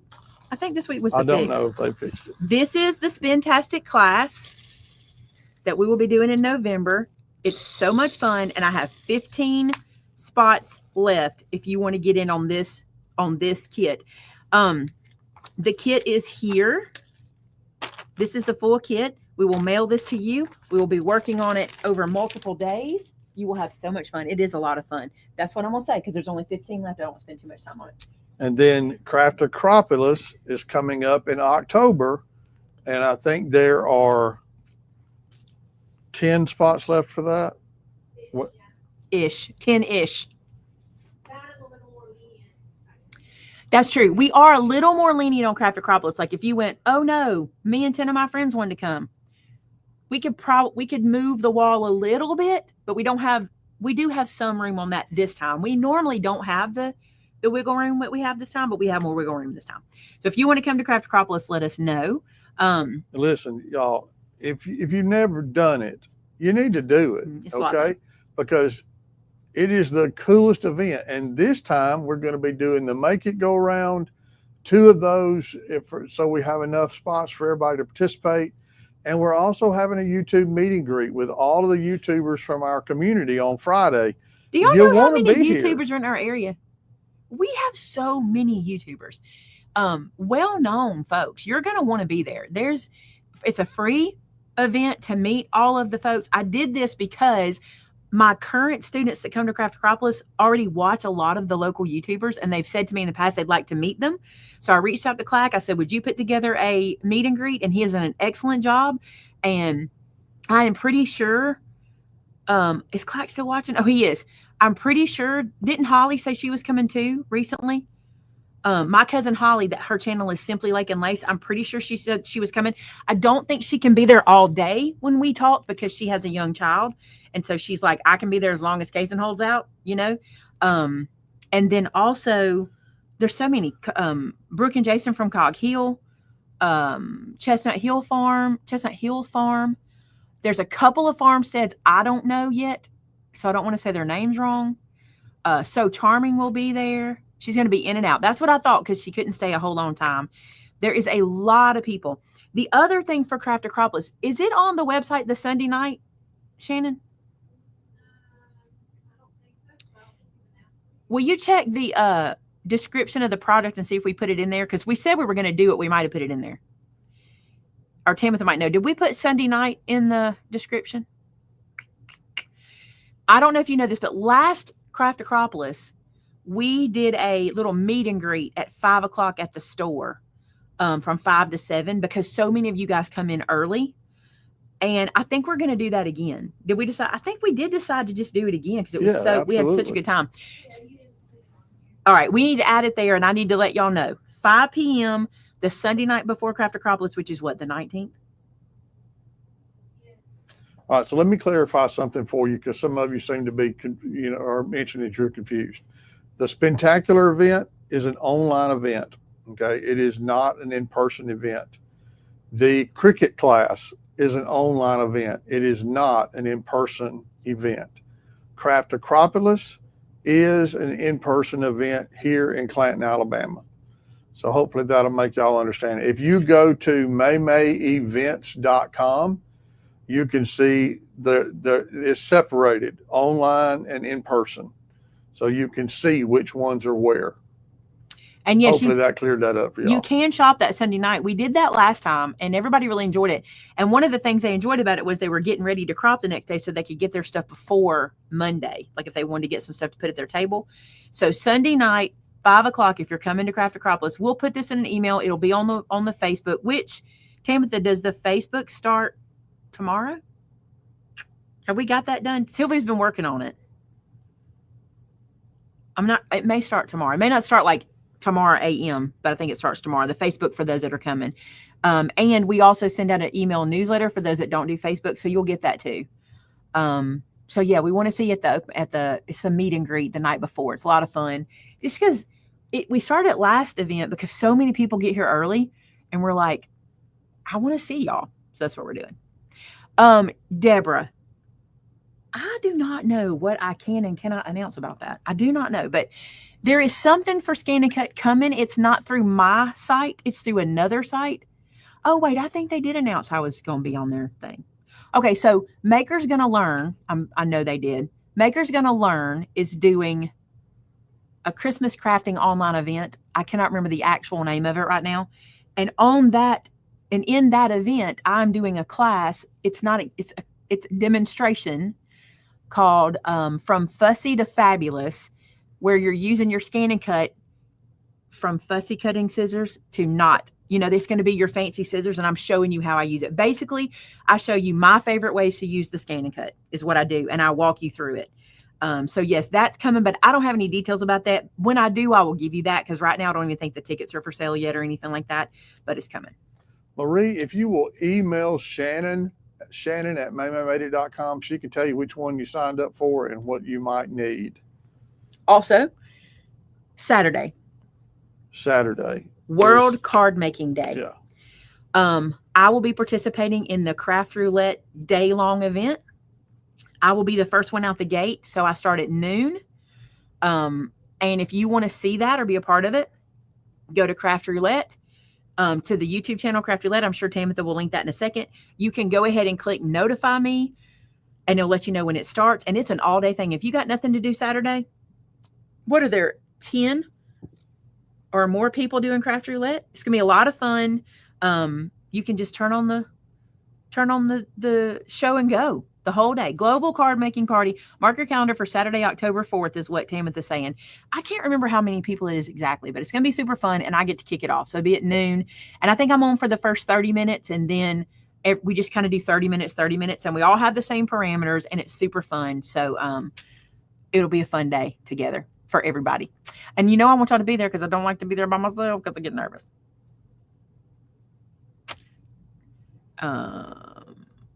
When the internet's bad, I know about that.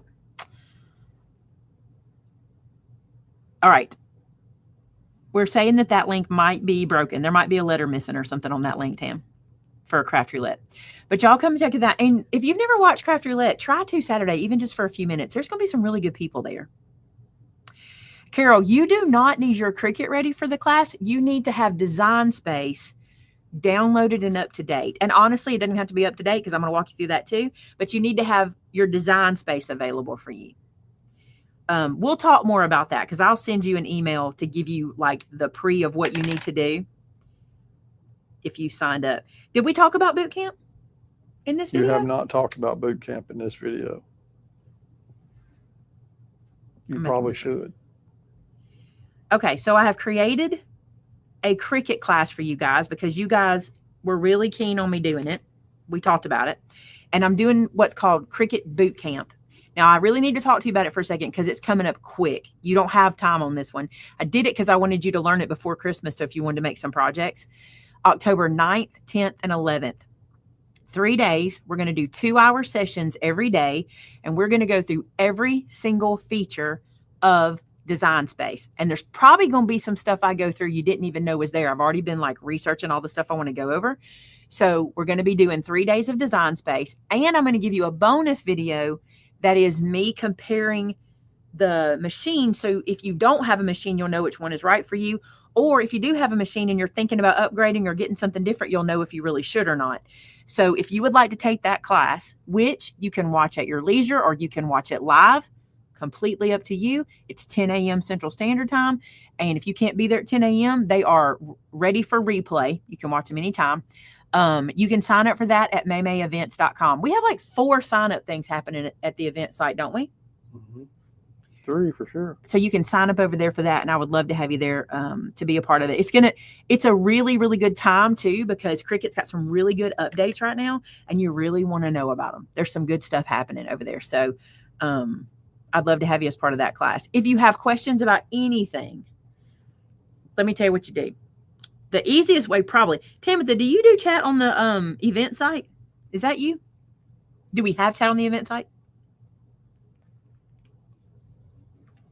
Lisa, Cricut Boot Camp is not free. It is $79.99. I think that's right. Is it in Tamitha's description? No. Marlene, I'll have some a PDF with some notes. You won't have a whole bunch of notes, and I do not do a book or anything like that. I am a in-person teacher, but I'm going to tell you this. If you come to the class or if you take the class and you watch it, you won't have to worry about notes because I'm going to make everything make sense. I promise you. I will make it make sense to the point that it'll click. You won't have to even worry. It is not hard. Sometimes I watch people teach it and I'm like, you're confusing people. You're making this look harder than it is. Or sometimes the updates make you feel like they're harder than they are and they're not.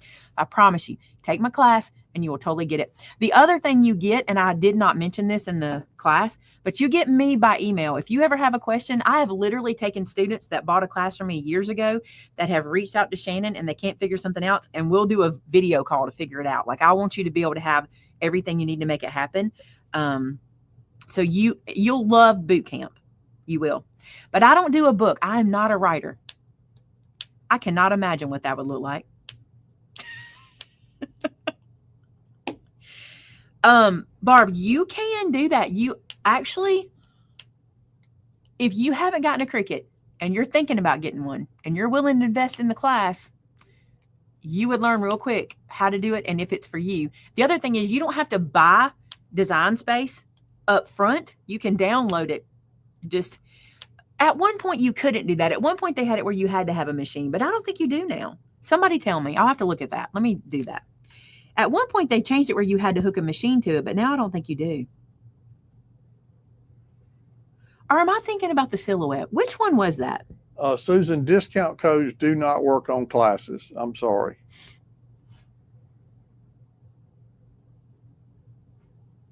I know that you can. I know that you can because I have it downloaded at home and I don't have a machine at home and I work on it at home. So you can. I'll tell you this, just so you'll feel better. May is the cheapest class you'll ever take because she and I fight about that more than anything. That's what we fight about. Because she likes to give stuff away. We will go round about that. We will go round and round about her giving herself away for free. I will do boot camp again, but this one it will not be forward facing after the class is over with. But the reason for that is there's always an update, and I would rather you get a fresh class. I would rather you get the newest class you can get, and I hate to leave one up. I've had one up before, and I've realized that it doesn't age well. Clack says, I use Design Space and There you don't go. have a Cricut. There you go. And the Design Space does work on the Joy. Yes. The only one you don't want, not the only one. Design Space is for the machines that you don't put the cartridge in and lay the little thingy on. And I think those were all expressions. I think they were all expressions. And then we went into I wish I could remember names of things. The Cricut Explorer. Explorers were the new ones, right? Yeah, y'all Thanks, don't have Patty. any idea how generous my May is. I just want y'all to know how to use the stuff. But Vinnie's like, you have to get paid for your time. I'm like, I know, but I just want to know how to use stuff. But I do give a lot of free on the channel. I do. I try to give a lot of free on the channel. You can use Design Space on your iPad. I will be teaching from a computer, but I'm going to tell you why. You will love it on a computer. It's fine on an iPad, and I do stuff on the iPad sometimes, but the computer is so good. That's what I'll be teaching from, is the computer. Amy said, if you are fluent in Design Space and have had the Cricut a long time, do you suggest taking the class? If you're fluent in design, like if you're telling me you're fluent, no. If you're fluent, if you feel like I still think you will learn something. No, I feel like this. I feel like if you know Design Space and you don't have any issues with it, and I will tell you, I probably will point out some things you don't realize, more than likely. But if you're fluent, you don't really need it. Honestly, I have said though, beginners to seasoned will learn something. I promise you'll learn something. You will. That is true. That's why I'm saying you can design on your iPad. There are different features, but that's how it is on everything. But I like it on the computer or on the laptop, and that's what I'm going to be showing y'all, because I think you get the most bang for your buck on the computer. But you can totally use your iPad. A lot of times the features are just there in a different place or in a different way. It's not every single feature, but a lot of time, you can totally do what we do, paper crafting wise, on your iPad, no problem. Yeah, Alicia, that'll be in the email people will get, because I'll have students prepped. Honestly, Alicia says to update. I don't even care if you don't update, because that's really what, like, I want us to do everything together. This is how I am. Like, if you open and there's an update, that's going to be part of the teaching, because I want you to get used to all of that. I'll be teaching on my Apple. I only use Apple products.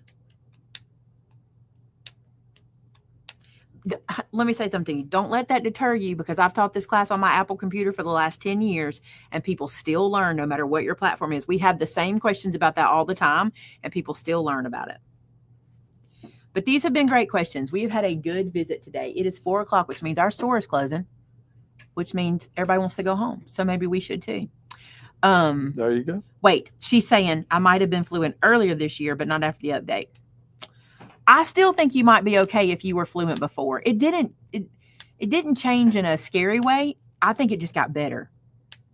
The Design Space is a Cricut only program. I don't think you can use it with Scan and Cut. Nope. MacBook will be fine, yeah. I'll be using my iMac, but I also have the MacBook. I also have the iPad. I'll probably have the iPad in the room to kind of reference to show you some stuff. Now, Susan says that it will not work on a Chromebook. No, it won't work on a Chromebook. That's important. You do need to do that research for yourself. All you gotta do is, I know some of you guys hate ChatGPT, but if you'll go to ChatGPT and go, hey, I want a Cricut that works with Design Space. This is my computer spec. Does it work with it? It'll flat tell you. You can get the same information from their website if you're willing to do the research. But if you'll just let Chat or Google search it for you, I would go with Chat though. Yeah, it does not work on a Chromebook. Although I have had people tell me that they somehow make it happen, and I don't know how, because I'm not a hacker. But I would tell you, no, it won't work on a Chromebook. All right, you guys, we're going to head out. And like we always do, we're going to pray as we end our show, because if it weren't for God, we wouldn't have had anything to celebrate today, because he started all of this and he brought all of you here, and we're very, very grateful to him and for what he does. So Vinnie's going to close us with prayer, and he's going to pray for everybody here today and those that'll be watching later. And let's go to God in prayer. All right, let's pray, guys.